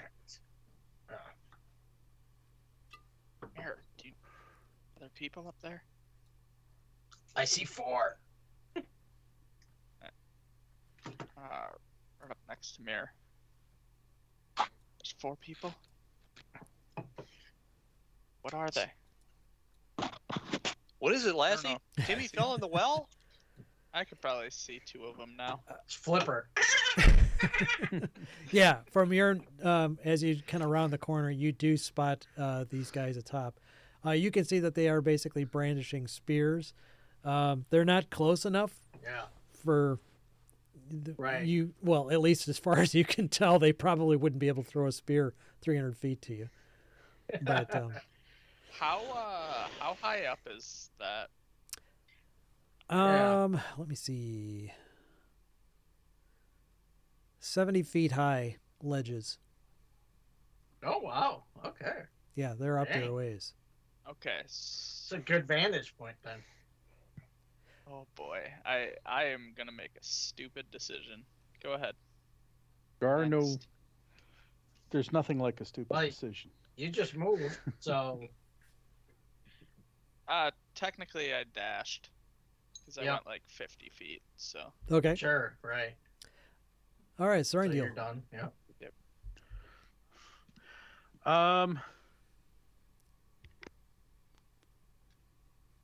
Why am I bigger than the rest of you? I'm gonna. The scale is. I'll run up next to Samuel, It's your ego. and I'm gonna be like waving, and I call out, "Hello!" There, you just made you smaller. We're like 400 feet away, so Tupperware. yeah. I figure we got time to try to talk them down from just out and All out right, so, attacking us. so you shout out Right. in common, hello. All right, Yes. Hello, Groot. It echoes. I dash. all right, Dash. and Mirror. That's it. All right. I'm gonna can go 60 feet. So yeah, I'll go out there. Okay. Or would I be? Yeah, I'd be probably about there. One of the barbarians shouts out to you in common because you shouted hello in common, so they respond in kind. Yeah. Apparently, they can speak common. And he says, "This area sacred to Grey Worm tribe." Grey Worm. Is that what it's called? Great Worm. Great Worm. Great Great Worm. Worm tribe. You stay back. And they stand waiting for you. Don't don't we have that guy's like amulet or whatever?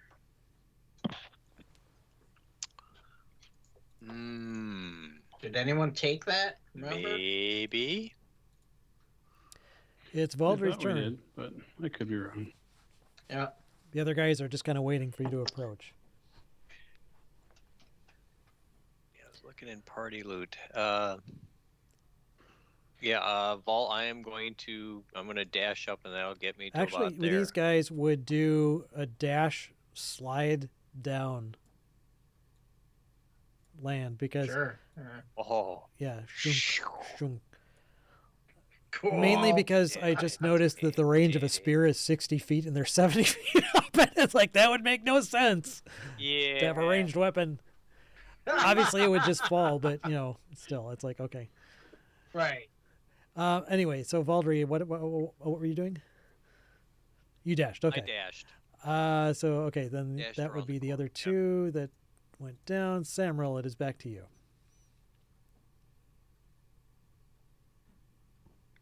Alright.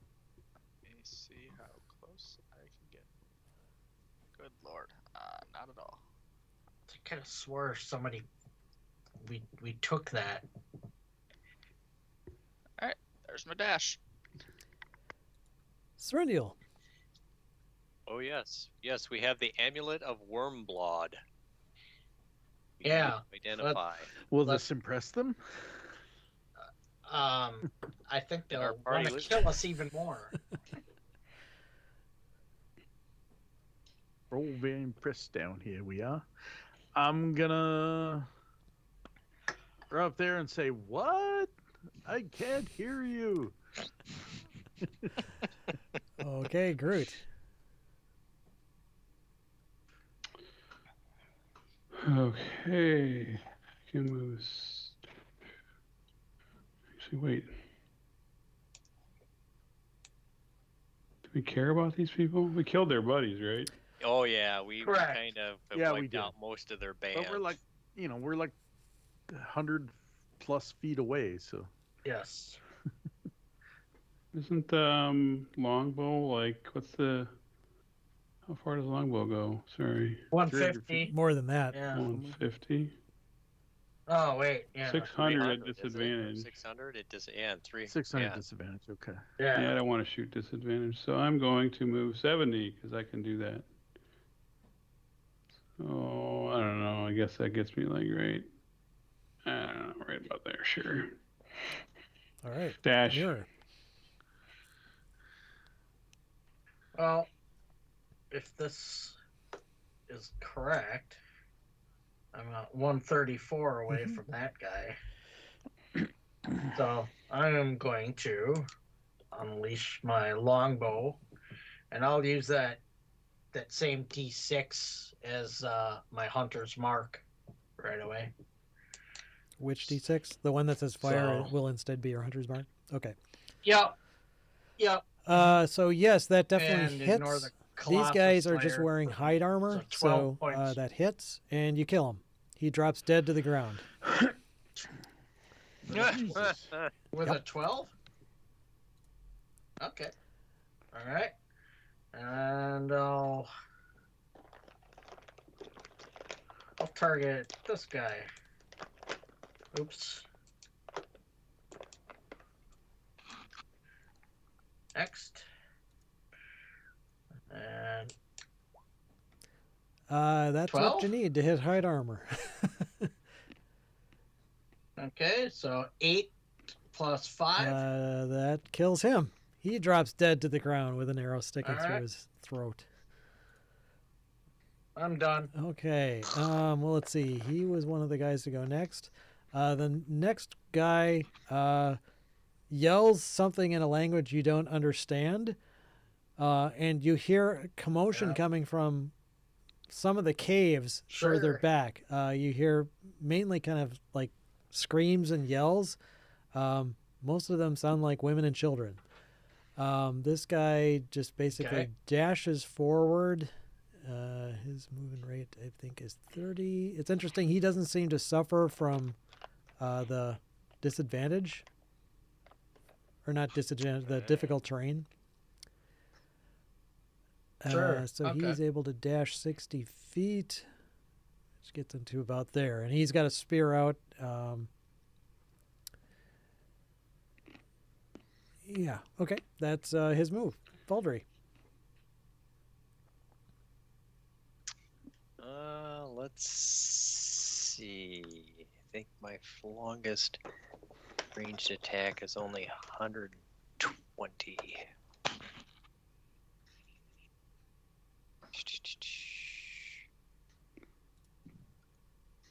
No.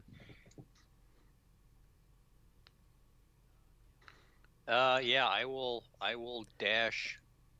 So I'll dash once more, and you I'll, guys that'll are put me up dashing. to Again, about this is here. difficult terrain. That means half movement speed. Oh, Yeah. Mirror Okay. doesn't have that because she's got a special ability as a ranger. Yeah. Right. right. Okay, so that actually only puts me probably back about.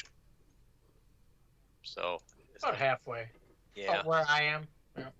Yeah, it's a slow Yeah. motion It's like, dash. Should have got some Yaks tracks for our boots before we came in here. Right. All right, so we've got another one of the tribal dudes. Again, he also seems to be wearing probably something similar to what you just described because he's able to dash at normal movement rate. Well, I know what I'm taking Yeah. off of these guys. Yeah. It's a good idea. So he gets to there. The other Really guy good idea. is dead. So Samril's up. I'm going to dash. I did it. Dash. Move 5 pixels. Dash. Serendil.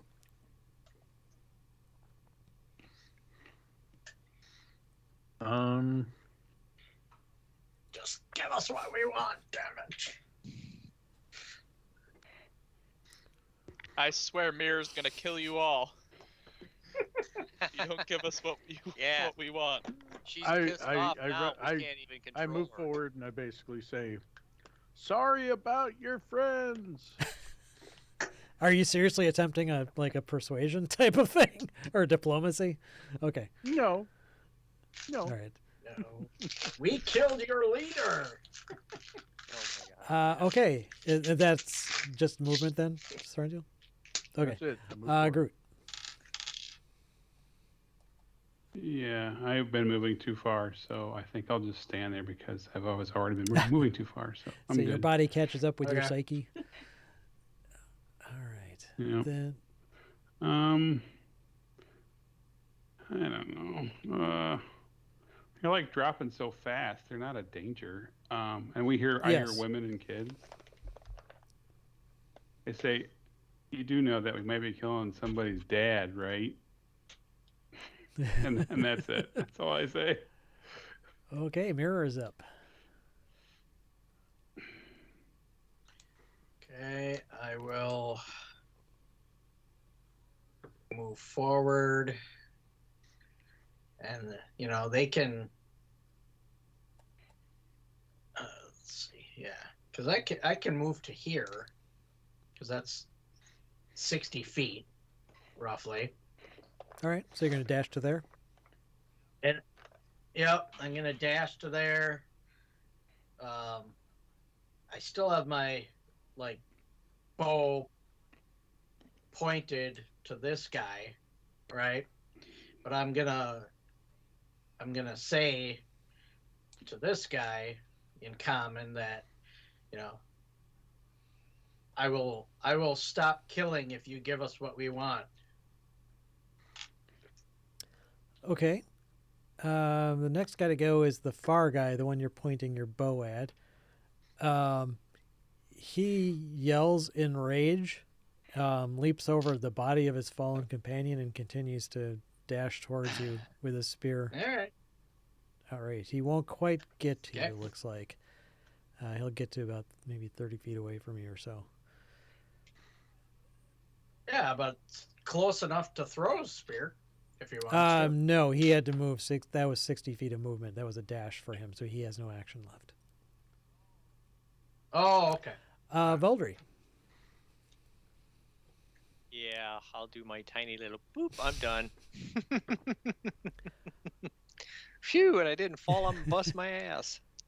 You could move farther than that. Not if he wants. No, I mean it's Nah, no. it's Oh, yeah. difficult terrain. So even dashing, it's 30 feet. Difficult terrain.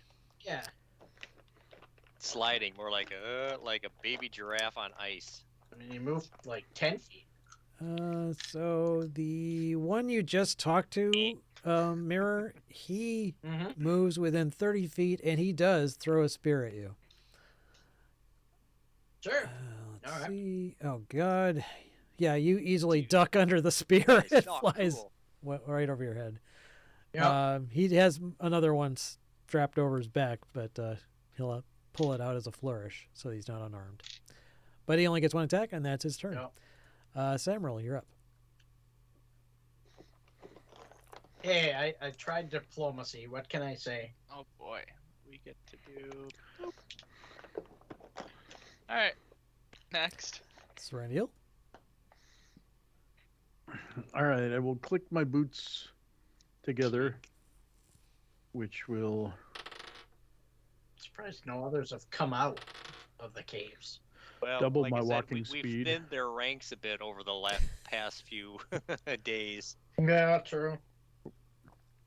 Let's see. So I move up, and I'm now under 100 feet. Serenial. And I'll Your cast- boots. yes. When you activate them, did they have any obvious, visible, magical effect? It just says when you wear these boots, you can use a bonus action, click them together. If you do, they double your walking speed. That's all it says. It doesn't say there's a visual effect. It is magic. Okay, so there's. GM I fiat. would say. All right. Turn into Okay. ruby All red right. So I'll slippers. educate on that. So okay. So you do that. You activate your boots and move forward. So now you basically have normal movement rate. Mm-hmm. And I'm now within 100 feet. And I will Slay. see 3 rays. I will scorching ray. I scorch. Make sure it's 100 feet. Yep, 120 feet actually. I will scorch the one on the left twice, and the one on the right once. So, critical failure on one of 14, them. 13. Mirror. Make a deck save. Yeah. Oh no. Okay. You just barely dodge one of his scorching rays. Sorry, Mirror. Sorry, The other two, though, hit. sorry. And you were going both. Okay, so the first one is 15, and the second one is 4. Okay, so which you said both of Wah, them were wah. on the guy on the left. No, the first 2 were on the guy on the left, and the last. Okay, one's so on the guy on the right. left. So leftmost. Yeah, guy got you basically 15. you immolate the guy on the Zonked, left. He's yeah. like dead immediately.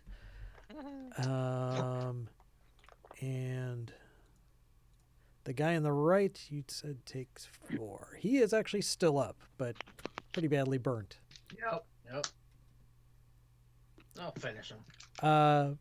Unless. Okay, Fruit does. so and you see when he sees you casting magic, you see his eyes get really wide, and he just like shouts in what sounds like fury. Actually, these guys apparently really do not like magic use. Obviously, when it burns them, Right. that doesn't help either. Burns, it Groot. burns.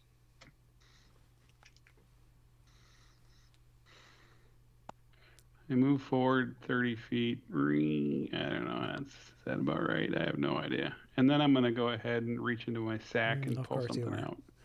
Yeah. I'm going to pull out a giant Ooh. badger. Nice. Out of your sack? Ew. Yeah, my bag of tricks. That's what they're calling it now. Yeah. You should see a so- doctor about that. Doctor, I've got a badger in my sack. Wow. Oh, that's okay, yeah, really that's a big. little bit ridiculously sized because he's about the same size as you guys, right?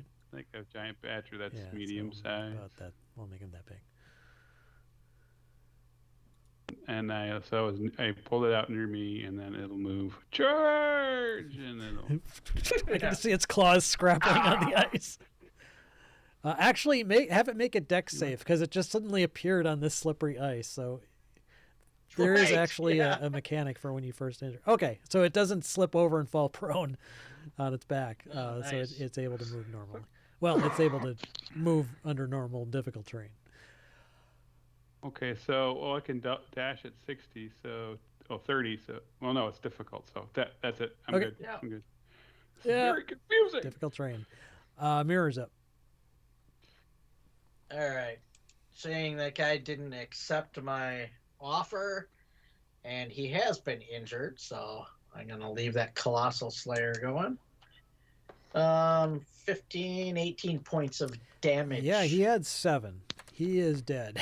So So, he falls to the ground on his back and kind of skids back a few feet, and the ice is All right. blood red all around these bodies, Right. except for the one that got I'm immolated. gonna- That there's just basically ash. Yeah. I'm gonna, step up to here, and I will, yell out, loudly. So hopefully people in these caves can hear me. That,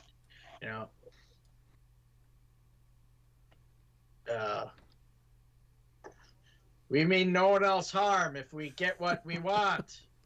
We mean you no harm. Great job. Thanks very much, Ray. Yeah, I'm going to take you out of combat. The only response you hear are whimpers. You see Right. Yeah. children's faces peering out of some of the caves in abject terror, but they're not going to fight you.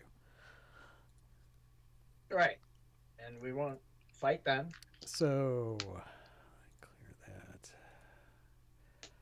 Okay, so you guys feel free to move as you will. Yeah.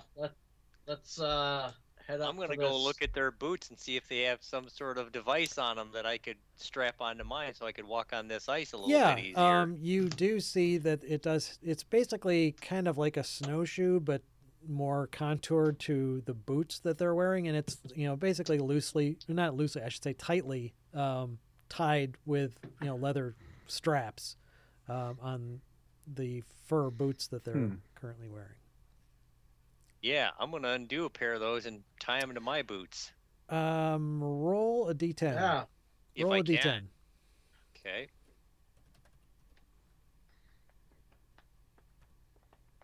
Okay, yeah, you're close enough in foot size to them, so Nice.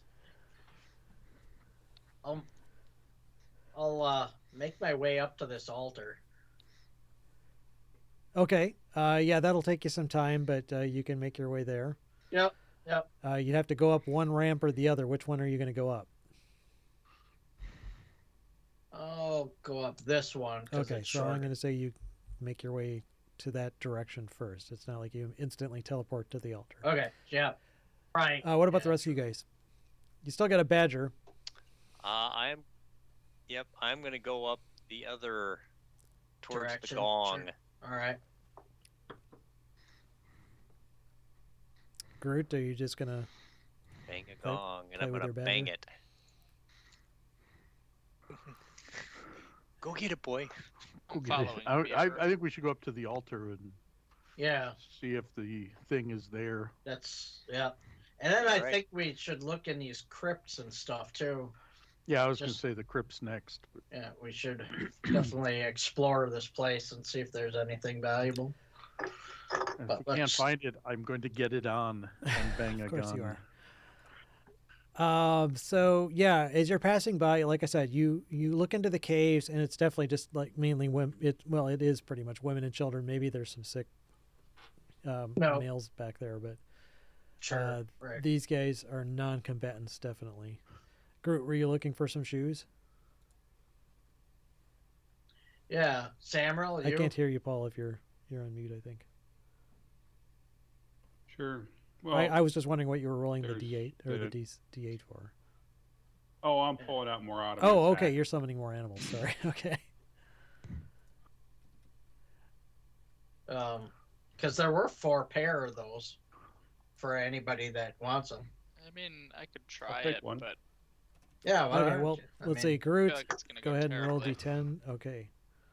Oh, that's a d8. Can you roll a d10? All right. Okay. Yep. You find one that will fit. Oh yeah. Mira, you said you were Right. well. You said you were heading up towards the ramp. Are you going to head back? no, No, I was Yeah. going. I Yeah. was going. To, I don't need them.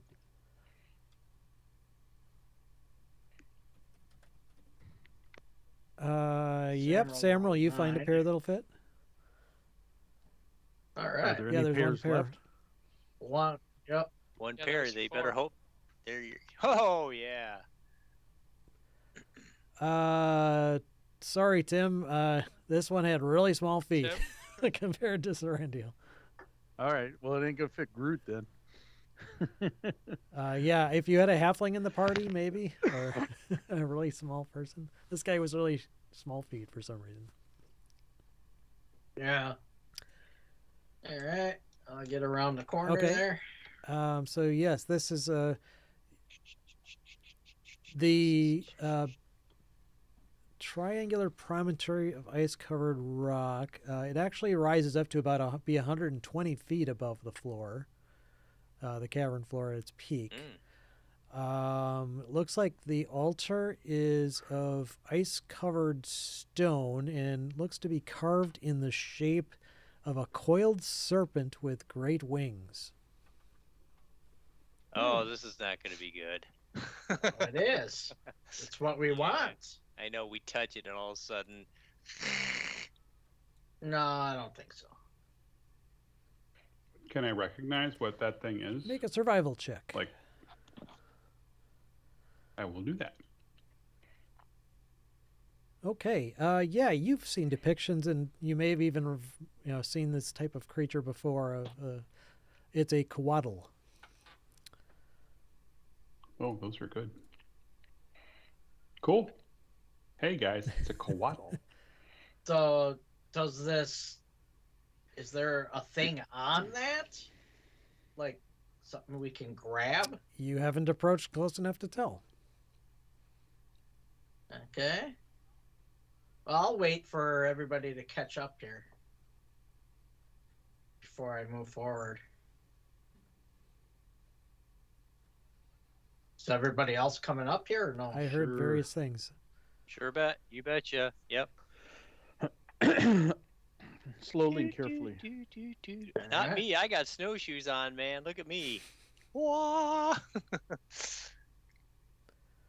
So, should we get closer and Valdry, do you move to that Investigate. location? I Okay. do. As you step up, It zaps me you down. actually hear a voice in your head speaking common. And Okay. it says, what does it say? Beware. The Great Worm tribe has fallen under the sway of an evil chieftain named Wormblood.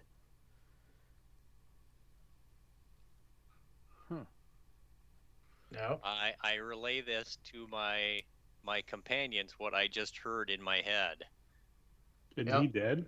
Wormblood is dead. Yes. Is he?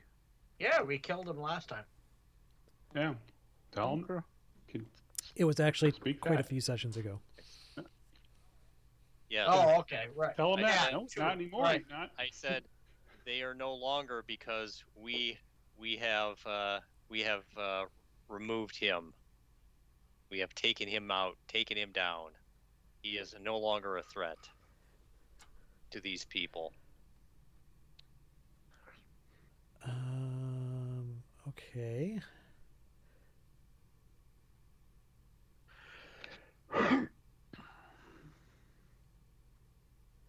He said, the voice in your head responds, if this is true, then you have liberated the tribe.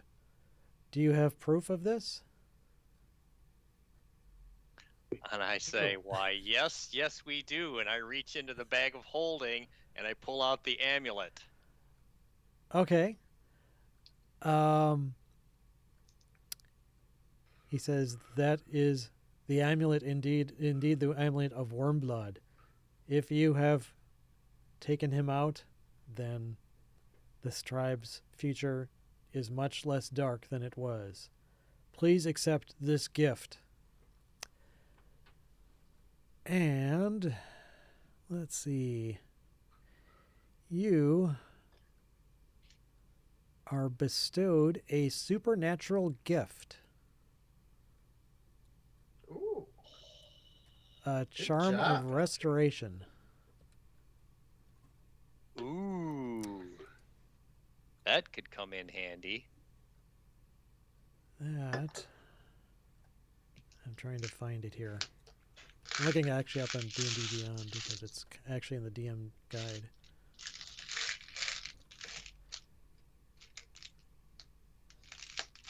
Oh, what the hell. Give me a second here.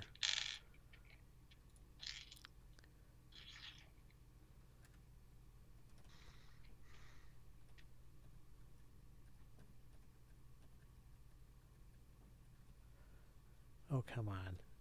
Can you just at least give me a link? D&D Beyond, really? Nope. Here we That go. would be Okay, far, well, far yeah, too it's easy. not a direct link, but hang on here. Okay, so there's the link to the charms. The charm of restoration is like halfway through them, but it's basically it's a Okay. supernatural gift. So it's not really a physical object. But basically, it has 6 Oh. charges. You can use an action to expend some of its charges and cast one of the following spells: Greater Restoration for 4 charges, or Lesser Restoration for 2 charges. Once all the charges are used up, the charm vanishes. Okay. Cool. And at that, the voice falls silent.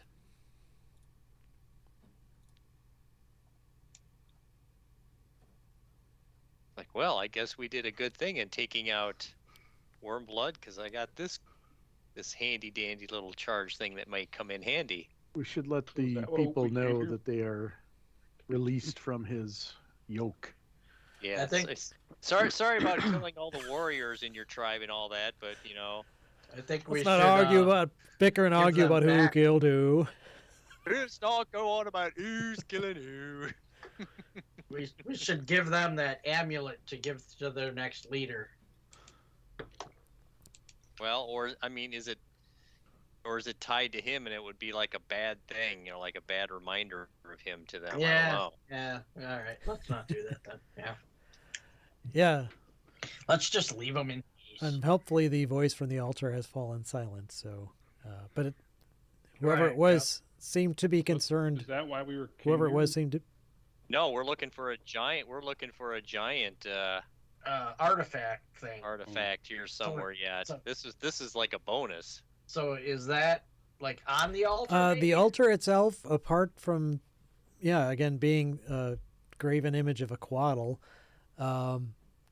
appears, like I said, it's frost-covered stone. The Sure, stone did not okay. move or change appearance, or there was no other signal. In fact, you guys didn't really see anything. You just saw Valdry's like, in fact, Right. he just out of no prompting pulls the charm out of his pocket. So it was kind of a one-sided conversation from everyone else's perspective. Sure. Right. Right. Yeah. Yeah. So we No, don't he even just has know. these delusions. Hey, I can cast restoration now. Yeah, sure, Valdry. Yeah. This is amazing. Yeah. Whatever. Sure, you can.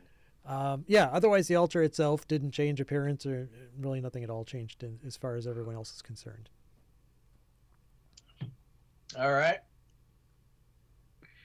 Well, let's. I guess we gotta start scouring these things. Crypts. Well, Yep. there is also a great big ass. The gong Yeah, right there. I was going to say the back. There's a A crescent-shaped gong in a crude stone frame. It's a circular disc about 13 feet in diameter. Looks like it might once have been like a giant shield of some kind. Ah, wow. Yeah, but giant now it's shield. Yeah, that now could it's be missing it. a big piece out of it. It's made of Okay. what looks to be red dragon scales, bolted to a beaten copper frame. Doesn't seem to have any arm straps, although you can kind of see on the back of it there's some spots where those might have been bolted on. There are ropes. It's suspended by two large ropes in this stone frame. Is it in back of a big ass drum set?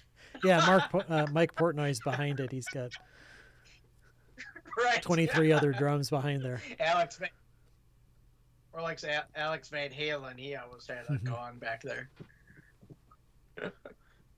Ugh. Yeah, but it's I'll go on the back. I'll go on the back end and see. If no, again, from the back, that looks like there are some bolts where leather No. arm straps might have been at one point, but they're Yeah. long Okay. since rotten Right, away they're or gone. removed. All right.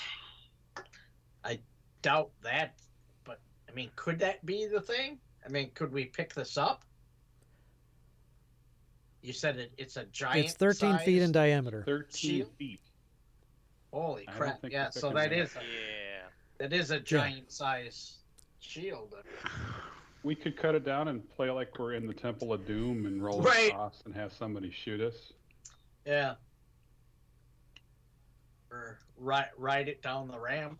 Yeah, it's a big sled. It's like Christmas Vacation. Yeah. Shoo!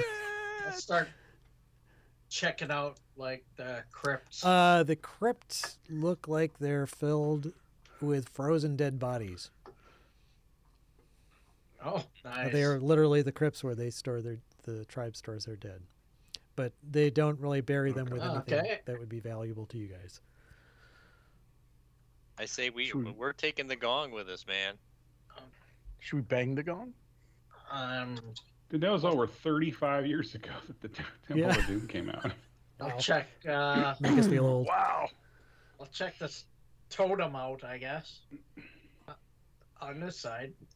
The totems are chiseled ice carvings that resemble winged snakes.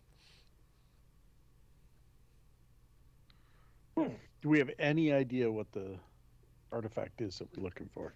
Well, No. we're not even sure that there is one here though, right?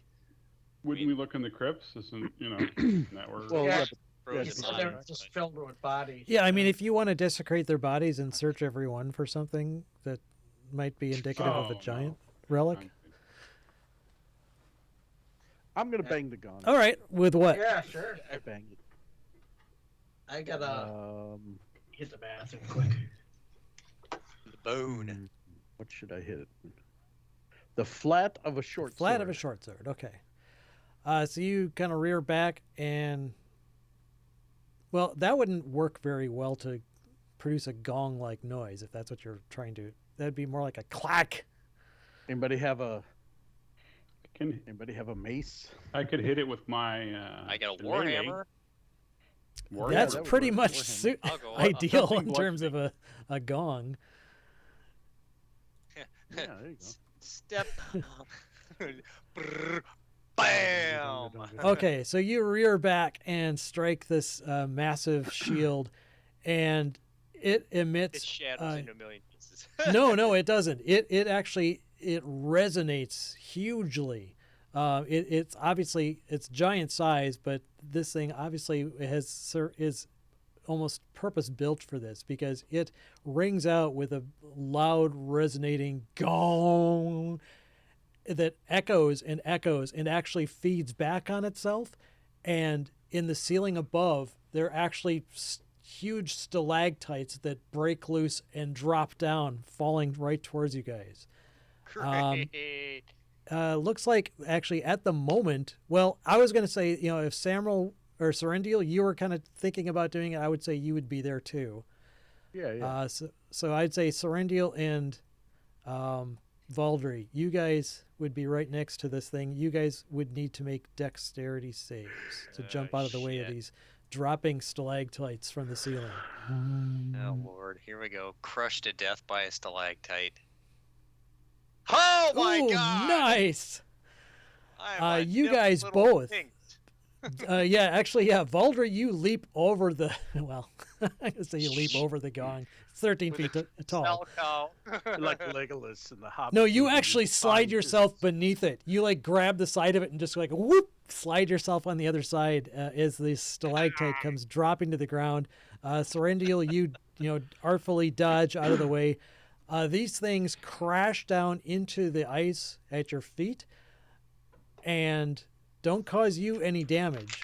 But then you hear a rumbling noise and Oh, you crap. feel something moving beneath you.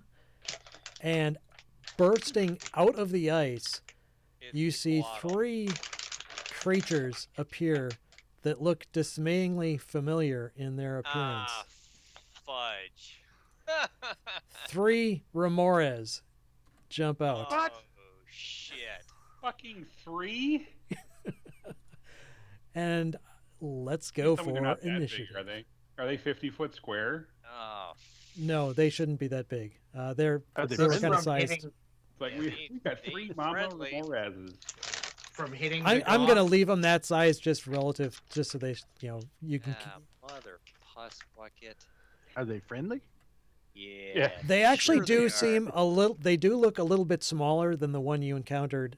Actually, quite a bit smaller than the one that you encountered in the Eye of the Allfather. Well, I think that's a good thing. Yeah, these things kicked our ass. Yeah, that's a. Oh. So I gotta get an initiative here. Yeah, everyone roll initiative.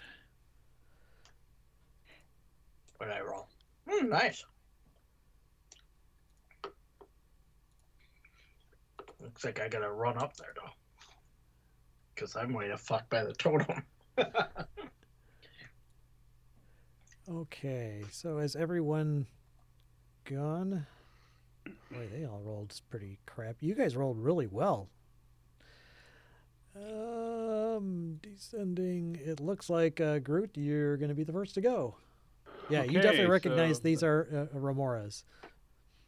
So the panther will pounce because it can do that. As long as it moves 20 feet, and I think that would be 20 feet. Oh, yeah. And so pouncing, you can hit with its claw attack on the same turn, so I can bite it. There we go. So I'll do Okay, that. and again, these things are heated, so any hit on it is Right. probably going to take. I don't care. It's a all right. freaking summoned creature. A 19 and a 20. To hit, both of those would hit. So just the 8. It's not. I don't. 8. Yeah, that would be Yeah, for the crit it's just if the you would have 8. gotten a It's crit. just the So 8. 8 and then 4, so 12 total. And Okay. then the giant honey badger. Oh wait, first he needs to take. He's going to take some fire damage. Okay. Panther will. He takes 6 fire damage from coming into physical contact with it, with a melee attack. And then the badger will attack the honey badger. Will claw. Oh, Ooh. crit! Will claw. Nice. 5. Nice. Okay, and he will also take some fire damage. He will take 7 fire damage. And honey badger don't care. And Groot, what will Groot do? Groot will.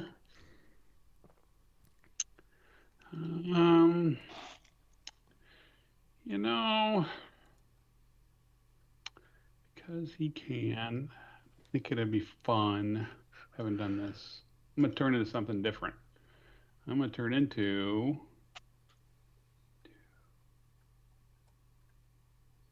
Whoa! Holy crap! crap! A Little bit. really big one. It's a really. Holy it's a crap, really big one. moly. Okay, I'm gonna make him that big. Okay. Well, actually, I'm just gonna make everyone smaller here, because this is kind of ridiculous that they would be this size. What? Okay, it will do 2 fist attacks. Actually, I was down here when I did it, so I wasn't right next to him. Is there something that I can pick up and chuck at him, like ice? A block of I would say that Like the ice? gong would have produced enough debris falling from the ceiling that there are like chunks of ice. Ooh, What then I'm is the gonna- ability? Do you have the ability to throw rocks? You could throw a Yes, chunk of I do. ice. Yes, Okay, yeah. I would say you could substitute How a chunk about of how ice. about flaming barrels? Right. 17? 17 hits. Were you going for the same one? Yeah. 31 bludgeoning. Nice. Whoa! You killed it. It actually died. Con rock. It collapses to the ground. It's still steaming. It actually is like steaming a hole, like Right. it's sinking into the ice Into the as ice. its body nice. slowly cools. Okay, yeah, it's a devastating attack from the ape. Valdry, you've got a couple of these things really close by to you. So the one closest to me, I am going to hit it with Toll the Dead. Nice. All right, that definitely hits. Well, it's a wisdom save, so Oh, I'm sorry. I was thinking that was an attack roll. Wisdom save. Let's see. These aren't terribly wise creatures. Yeah, he got a 3 on his wisdom roll, so yes. he takes gets- 15 necrotic. Okay. And as a bonus action, I am going to cast. Give myself a little. I'm going to cast Sanctuary on myself. Unless Told the Dead is a bonus spell, you can't do that. And it's a cantrip. Yeah, but that doesn't mean anything. You can cast a spell and a bonus spell. Or a cantrip. Casting bonus. Time of Toll the Dead Oh, is so one Sanctuary action. is a I don't bonus. see a bonus action. So in Sanctuary is a bonus action, so that works. Sanctuary is a bonus action. Yep, Yeah. It's- Okay. I can cast it as a bonus action, so Okay. Then you're good. I was just looking up. This is basically a creature. You can target a creature you see. It doesn't seem like you have to touch it, so you would not need to make a save. Yeah. Nice. right. Yeah, this is Um, a no touchy spell. Were you right. warding? I'm warding myself. Oh.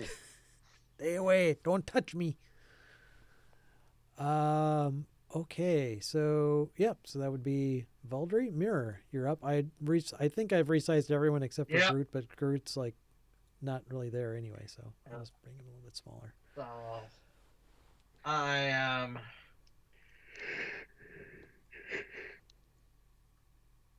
Oh. This one's been injured, right? The one by Valerie. One on the right. Yes. Yes. Okay. Well, I'm gonna shoot at that then. Okay, so disadvantage range. Correct. No, it's not. It's 600 for disadvantage for my longbow. Let me check. Where the that. hell I are thought it you? was- Thought it was 600 was max.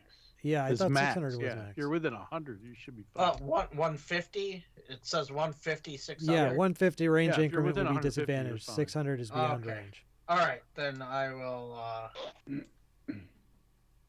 Then I'll dash. Instead of firing? Yes. Yeah. Okay. So that's about 60 feet. All right. Then Serendial. All right, I'm going to blight the one on the left. So he has to make a. Oh, hold on, let me. He has to make a DC 15. Why did that? Oh, there it is. Constitution save. Okay. So I I take gotta get- 31 necrotic damage. Gotta get He to about there. failed. And wow, Nice. 31 necrotic. Holy crap. Necrotic damage. Yeah, you basically wither him away, and he collapses to the ground and starts Nice. sinking into it. Wow, that's a nice spell, Yeah, it was a sucky roll, but it was good enough. right? Yeah. Okay, so let's see. This Remora has died, so it looks like Serendiel's up next. I'm sorry, Samuel's up next. I'm Yeah, let them handle. yeah, it's kind of F it. I'm just gonna mock him viciously. Wisdom save. You. Ooh, this guy is you remarkably resilient to your mockery. pansy worm. Ugh. You do not scare me at all. That was a cantrip, right? Yep. Yeah, so he does not take any damage from your vicious mockery. Nope. But he does get pissed off. Let's see. And since you yelled at him, yeah, he's going to charge you. Oh no. So he galumps over towards you and tries to bite you. Galump, galump, galump. First roll, it was only one attack. 18, I believe, would hit.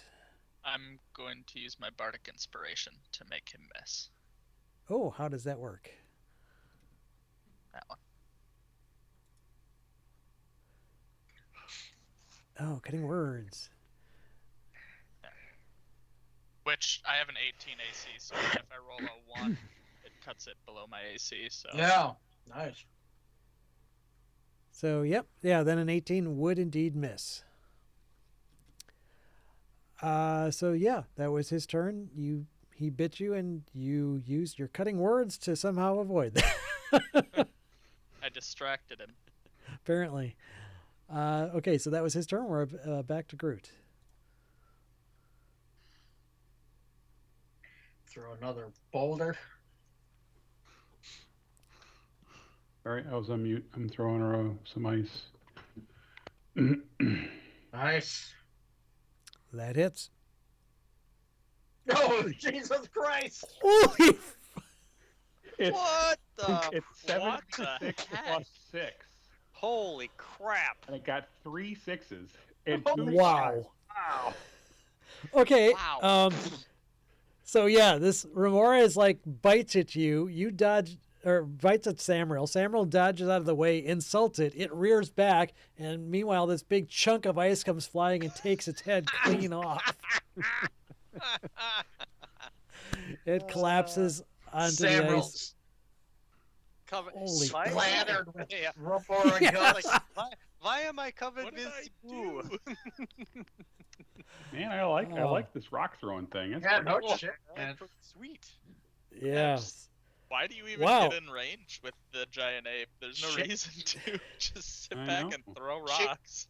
You can throw badgers and panthers and Well, those would be improvised weapons. Ow! So what I need is We a bag kicked, of holding we saw, with rocks we in kicked it. its ass. yeah. No, rock throw. I mean, that's basically kind of on par with like a giant attack. Yep. Yeah, no kidding. Yeah, I would have said that if otherwise under normal circumstances there wouldn't have been these things laying around to, you know, you'd have to like No. chisel something out of the ground We or out just of the had wall. to bang the gong.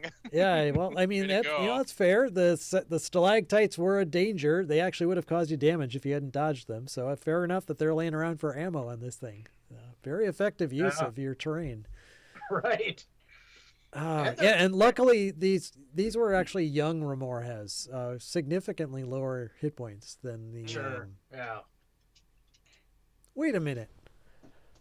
Wait a What? minute here. Something's not quite right. Oh no. Wait. They're all back up again. No, Nope, Daddy there's no Roar no has comes Tixie up now. backsies. Yeah. Oh, this is just weird. Okay, so these things were listed as having 26 hit points each, which I thought was really low. And I just Right. looked at their stats. They should have 93. Oh, Huh. there. Um, Just say they're maybe being they were. ignorant. Yeah. Okay. So they were young. I mean, they were specifically listed as young. So I'm gonna say that they were just babies. Little Hat- baby hat- one. Hatchlings. Yeah, Hatchlings. little Well, that's a giant oops. Yeah. Actually, let me double check the D&D Beyond. Maybe Roll20 screwed it up. Hmm. No. Well, yeah. Normally hit points 93 for young Ramores. Okay. I mean, if you want to go back and, I mean, we can We easily. probably killed one of them with all the damage we did, but you can Yeah. bring two of them back and say we didn't. No, kill them. I'm gonna say that's something to do with, I don't know. Maybe the cave-in actually caused damage to them. You know, these stalactites falling down actually did damage to them as they were falling, and that's what I mean. That's what awoke them, and you did significant damage to them. I'm not gonna try and retrofit and make it go back, because that wouldn't really be fair. But that's just weird. Why did? Okay, I should have double checked their hit point total. My bad. That's still pretty tough, actually. Because, I mean, That's 270 hit points that we would have to do in damage. Although it's, I don't know, 31, 39, 31, that would have killed one of them. 15. Yeah. what is the adult again? A lot. Yeah. Yeah, no, it was a lot, I know. It was really Like tough. 100, over 100 for an adult. Yeah, the adult is 17d12 hit points. Oof. So, yeah, 93 would have been more appropriate. But, okay, yeah, well, I'm not going to retcon it. We're just going to say that the cave-in actually did a whole bunch of damage to them before they emerged. All right. Sorry. So DM so they- error. Actually, Roll20 error. It was my fault, though, for not spotting that 26 wasn't right. That's a substantially... Where the fuck did they come up with that? That's not their AC. That's Yeah, not their right. movement. Yeah. What the hell, Roll? Why would you enter that as their hit point value? And it was the same for all three of them. They were all set to that. Okay. Anyway, I'm going to take you out of combat because there's really nothing else Yep. to fight here. I guess we have to search the caves then. Well, are we sure that the gong isn't maybe the artifact? Yeah, but How are how? we going to move something that's 13 feet tall? Right. How are we gonna get that back? Well, there's 5 of us. We can carry it Well, what kind of a... or drag it. It's like a big saucer. It is like a Sled. big toboggan, actually. I guess the ape could carry it now, right? You haven't tried. Yeah. I try and pick up the gong. Well, it's attached by rope to this stone frame. Can cut it down. Cut it down. Okay. Using combination of hack at short the ropes. swords and boosting by the ape, you're able to easily sever the ropes that are holding it in place. Basically, 2 swings are enough to do it. And you kind of do it so that it doesn't crash to the ground, creating another cave. Right. Right. That actually would, Yeah. if you would have just severed the rope, one of the, it would just one of them, it would have dropped to the ground and made that gong too. So, Sure. so you kind of carefully, make sure it doesn't inadvertently gong by dropping. And it's about 250 pounds. I think the ape can carry that. If nothing else, the ape 23 combined. Yeah, but how with- long are you an ape? I'm a huge beast, and it's I got a 23 strength, so I think I can carry it. Alright. It's like But I'm how like the long? size of a giant. What? How long before you turn back into? Oh, it's an hour. Okay. But Do what to me, it was I mean- more about let's get it out of here, and then if we I don't know, Don was saying we can drag it too, and I can Yeah. change into other things, and it's not like Drag it like it's a sled. we could do a toboggan down the. I mean, this. So I vote we still search some more. Yeah. All All right. What's don't your know strength if as an it's ape again? 23. You said. 23. 23. Yeah, you can carry. Your carrying capacity is your strength times 15, so you can carry 345 pounds. So the ape in ape form, you could carry that. If nothing else, you guys combined could help each other out and carry it. Right. Right. I mean, Then is we'll there look at the rest of the is cave. there any kind of check that we can do to discern if we think this is what it is? Like, can we do detect magic on it or something? Who are you asking? Well, Samroll usually casts that. Yeah, I mean, I can cast it. No reason I can't. Do you do so? I do. The shield is not magical. Yeah. Damn. There is nothing But it that is- was indicated to you that the artifacts needed to be magical. Right. Right. And I mean, and it is a giant shield. So I mean, But It can- I'm not opposed to checking the caves or the crypts just to see if there's something hiding in one of those. I mean, we're not going to go in and knock bodies off, but just like no. I mean, poke our heads in and see if anything else is in there. I asked about. I mean, we said we were exploring the crypts, and Paul said there's just dead bodies in there. Yeah, with a what the cursory Remorhaz like. examination, just looking in these crypts, which do not have seals on them at all. That's just Right. basically kind of different kinds of caves. Yeah, You just saw they just- motionless frost encased bodies. Yeah. I mean, I don't want to disturb the bodies.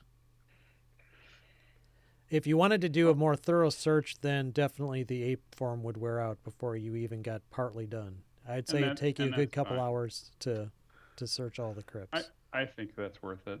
I don't know. Yeah, because I mean, you can turn back into it, right? Yep. Yeah. All right.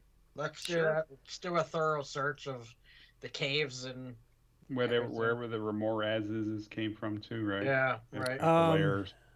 Okay, so we'll teach that. We'll basically say 1 hour for each of the. Well, slightly less for the Remorhazes where they came from. I'll just take care of that first because that's simplest. They actually did have kind of like a miniature lair, so to speak. There was a 20-foot diameter oval chamber with walls of glazed ice.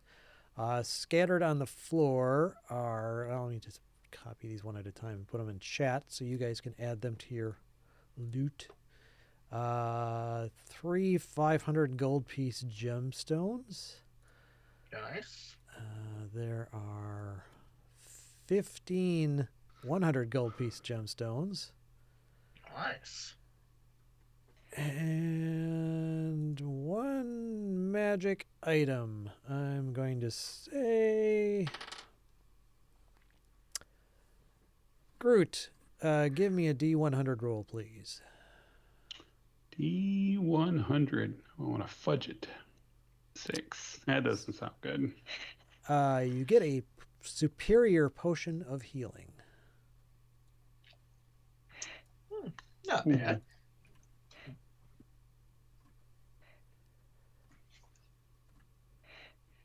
All right, so that's that's basically everything. Apparently, they've been from their plunder of these creatures from other creatures they've killed. Yeah. Spending an hour or two searching the crypts, you'd actually have to go in and start rooting. I mean, like I said, looking in, they're just bodies. They're frozen bodies. To actually see if it was something that they were wearing as like an article of clothing or an ornament, you would have to start like chiseling the ice off of these one at a time. And actually, like, Right. And that would take hours. Or yeah, what? I would say you'd probably take about a half hour per crypt. Oh my. What about the caves? The caves are filled with women and children of the tribe. I mean, if you want to go into their homes and start, I mean, they live there. Okay. So where are they? Are they all cowering? Are they hiding? Yeah, they're Are they- all. Right. Yeah, I mean, you basically took out the 4 guards to this place. There's not a lot of them. How many are here? It's not like every single cave has a family in it. It's where is this? That's okay. I mean, I don't want to rifle through their stuff. They're not going to have like super valuable things in there, I wouldn't think. Natural vent. Okay, yeah. So there, some natural steam vents in the rock keep the caves warm throughout the year. It doesn't say how many are here, so I'm just gonna say there's a bunch of them, but that you don't see anything that's obviously giant. Right. But there are some bones laying around in some of these caves from stuff that they've eaten and not yet disposed of, maybe. All right, See cooking pots.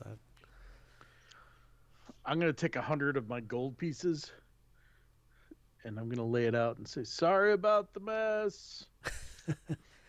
Yeah, they all just hang back in terror of you guys. Yeah, You've basically come in, desecrated their. You're then. taking their gong. You've desecrated their religious shrine. Killed all their warriors. Well, not all of their warriors, because it seemed pretty evident that this tribe goes out frequently, because you saw lots of comings and goings Right. before it All right, turned to I'm glaze still gonna ice. leave 100 gold as a small token of oopsie. Small token of whoopsie. Act of Sorry. contrition, yes. Now say a few Hail Marys and you're free to go. Yeah, yeah. I'll do that. I'll kind of, yeah. No, if you spend a couple hours searching, you really don't find anything in the caves or the crypts that looks obviously giant related. All right. Other than this big ass toboggan we got now. Yeah. That's Which- evidently probably it. I mean, The it's only pretty thing- obviously it was a shield for a giant at some point. Well, let's bring her back then. Groot, do you want to? Hopefully the balloon can carry this thing.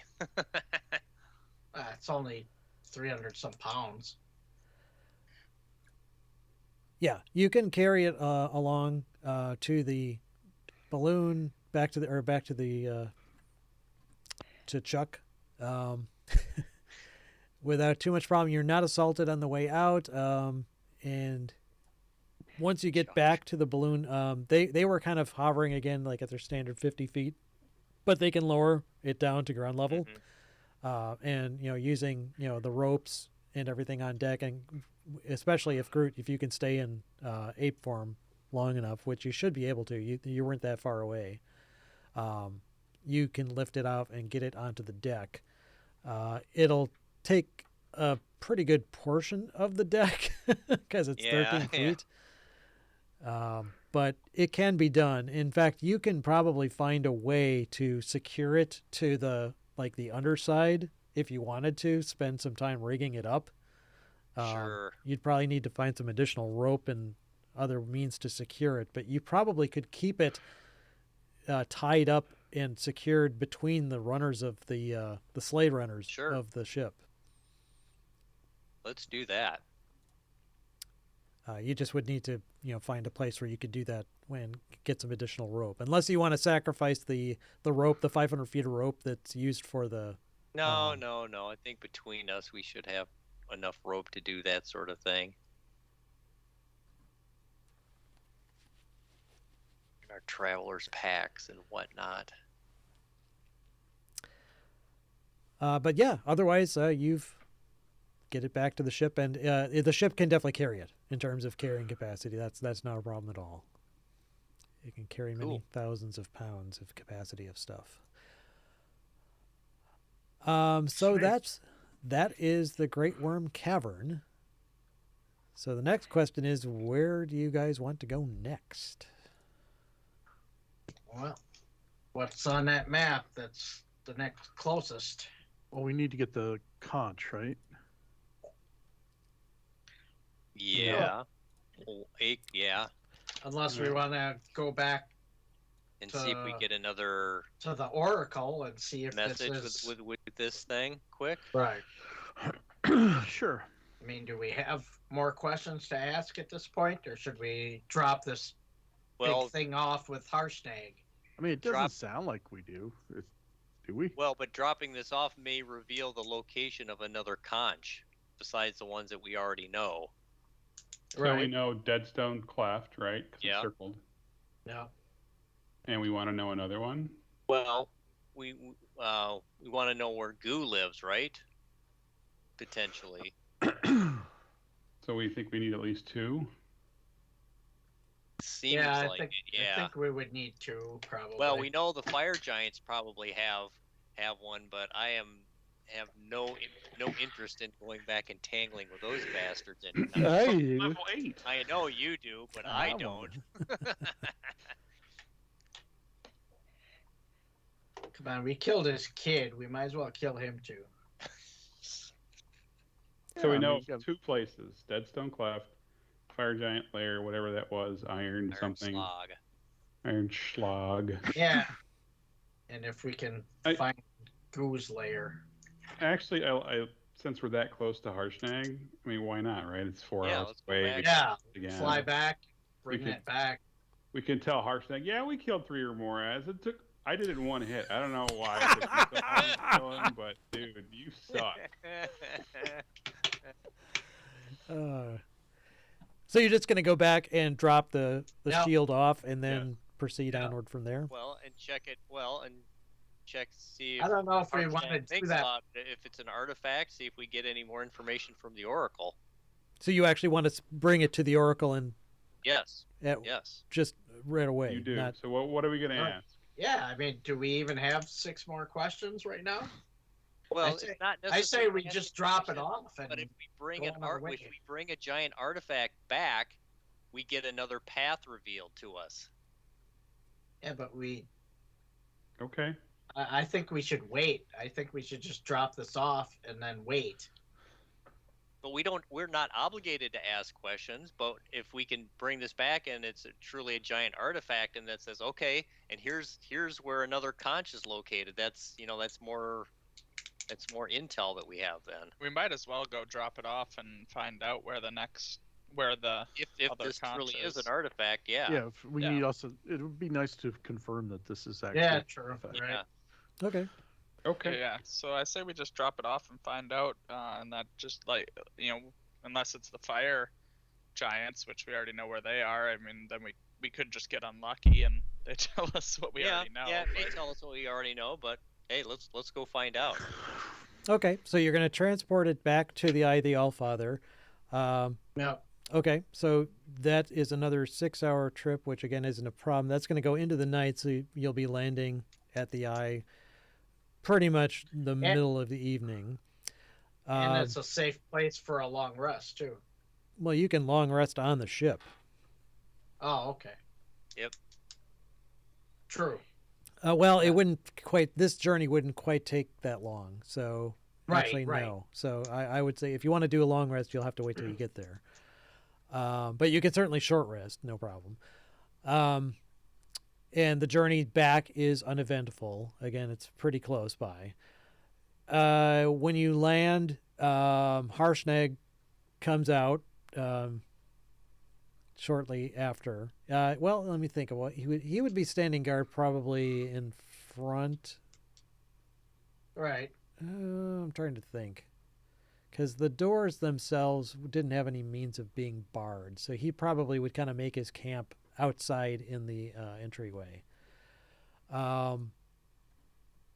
So yeah, he would see the balloon approaching, and when you land, he would come there, and yeah, he'd say like, "Well, that was quick. You got all the He's artifacts probably like- already." Maybe. We might have one. Yeah, he'll actually help you guys carry that in too, no problem. So you don't have to change Sure, into right. a giant ape. That's just like, hey, cool. I was wondering where that went to. And then we explain our new friends. Okay, yeah, he was a little curious about that. He just kind of tersely like, how's it going? Doesn't say too much to him. But he's, glad to see you guys are still safe and glad that you're making progress. And yeah, so if you want to go right away into the Oracle chamber, he'd be more than Sure. happy to do so. He will carry the shield in. Actually, he'll first have to do the thing with the Yeah. axe. The axe. Yeah. X. So he takes the axe from Thrym, goes over to the archway, touches the axe to the frost giant rune. The archway again becomes translucent and, well, glowing rather than filled with mist.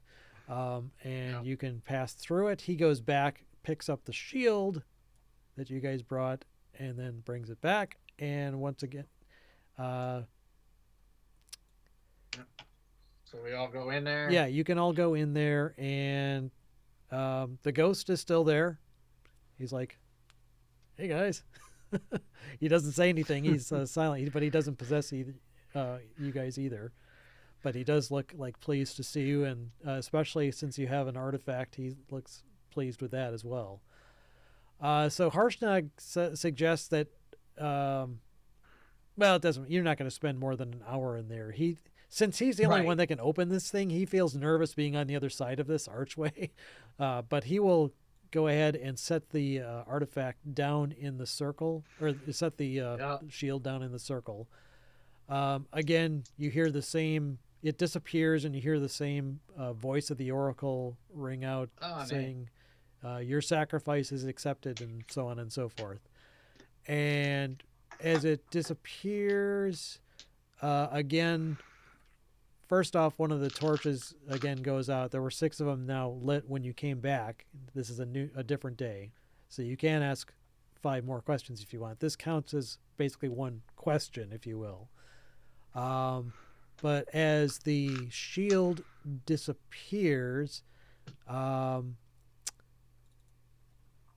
take it we're all in there, right? I moved myself in there, but yeah, I guess up to you guys. Mm-hmm.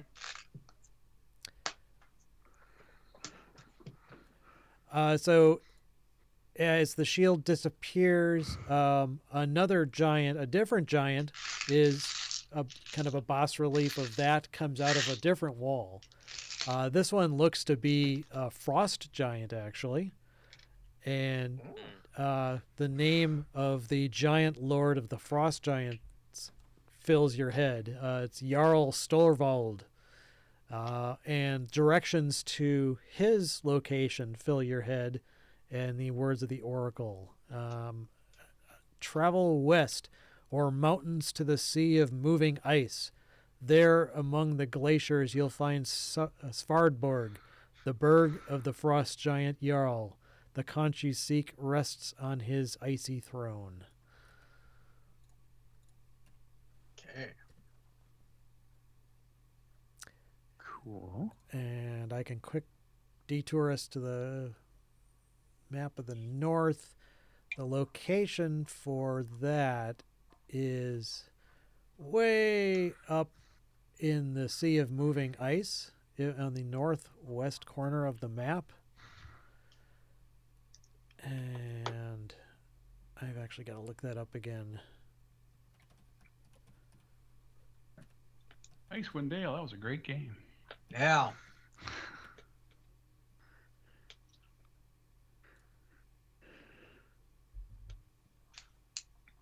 Oh, really? You're not going to... Okay, you're just going to talk about it. Give me a different link.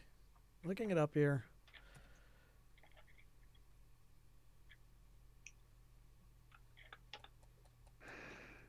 What was the name of the stone giant lord?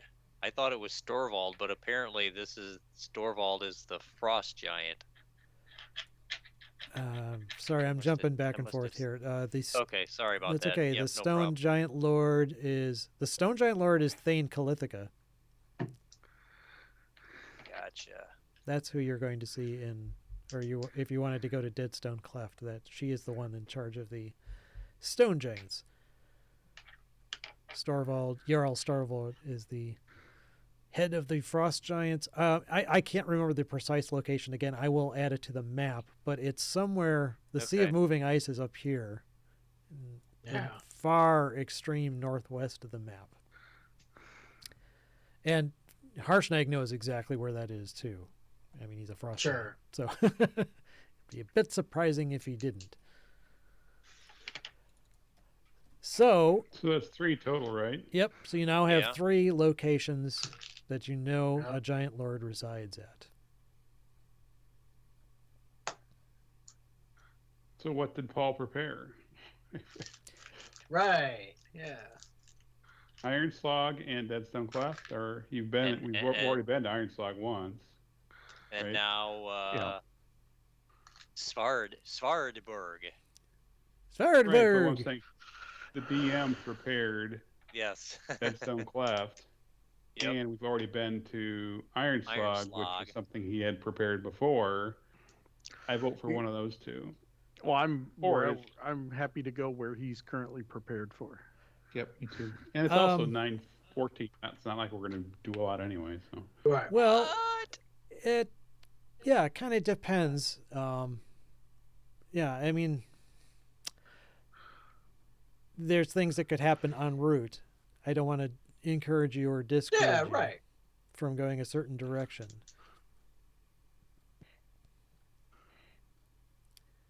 Well, somebody make a command decision. we know about Iron Slog. Yeah, which I also don't I'm have happy on the to map. but- dive into Oh, Iron you've been Slog and kick some fire So- giant butt. Oh, it is on the map. Deadstone Cleft is the stone giants. Yes. Yep. Sorry, We might they not look- have to fight stone giants though. Right. Iron Slug is The stone there. giant one. Deadstone Cleft is there. What'd you say, Kyle? I think those would Nice. be. I think the stone giant one. Yeah. Let's take a long balloon journey across the map. Right. That sounds Exactly. Nice and relaxing. I can turn my We bow. can sightsee. I I'm can gonna turn sit my up in bow into the. a firebow. Look, it's Yeah. people look like ants down there. I'm gonna sit up in the crow's nest and just play my harp. great. And that's where I grew up and learned my craft. I say we do that. Oh, you're from that part? Yep. Oh well, it's a homecoming trip. Well, that then. forest that's around. Yeah. it, you know, and other areas too. But I'm a widely traveled elf. Was there anything else that you wanted to ask the Oracle? You have 5 more questions before you leave. Oh yeah, that's right. Can't How remember. about what is the biggest vulnerability of the stone giants? What is the biggest? Do you step into the circle and ask her those words exactly? Yes. Sure. In combat. Yeah, not like they like fatty foods or something. Right, Like that. Exactly. They can't hold their liquor. That's right.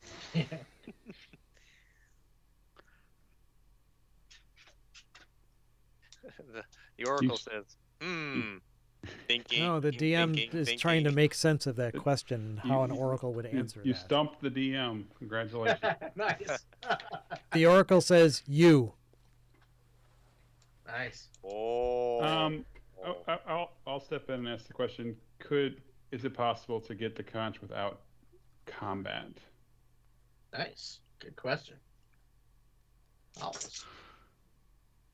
All things are possible without combat.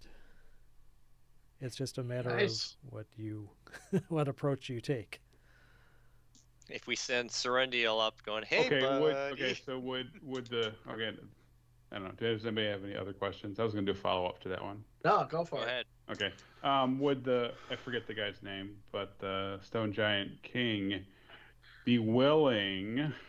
Thane? I mean, I know we can do it, right? But I'm just Thane willing Calithica to is a female storm negotiate. giant, but yes. Go Yeah. ahead. Calithica. Well, I guess my question is, would all things are possible? Check. I guess my question is, would the Stone Giant King just be even willing to entertain the idea of giving it to us without? Right. Hey, can we have your magic conch so we can go to the palace? Right. Um, I just want to well, know. first, I But don't know. just to make one thing absolutely clear, the stone giant lord is actually a lady. Thane Calithica Lady. is a female storm giant. Oh. But if that is your question, the oracle's response is Thane Calithica will not willingly part with the conch while she lives. Okay. Oh. There we go. There you go. Gear up. So, well, we could steal it too, right? You never know. Yes. Get Yep. all Because sneaky we like. are very stealthy. Oh, That's yeah. what Oh, I've yeah, always yeah. thought about Totally us. invisible. Stealthy. Yep. And yeah. I don't even notice that giant ape lurking in the. Causing Yeah, I got- cave-ins and yeah. Invisible silent giant ape. Right. Yes. Did we ask? Is there like a time frame before all shit hits the fan? Do we even know if something horrible's going to happen? Like, is there a doomsday clock somewhere that we've triggered because of this? You have one question left of the Yeah. oracle. Are you asking that of her, or? Yeah, are is that what you're asking? No, I'm not. I'm not asking that. I'm asking the party. Oh, okay. So you Do we- step out is of the that- circle. Is that important to know? Is there a time limit before the shit hits the Nah, fan? we haven't been told that. No. Do we want to know?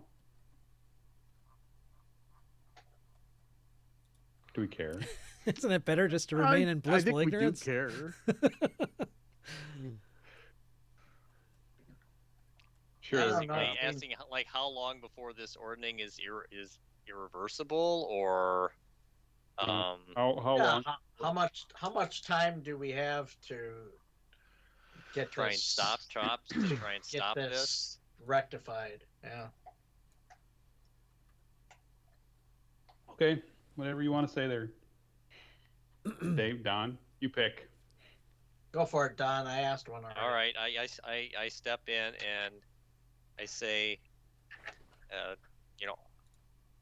how much time do we have to rectify this before it is irreversible?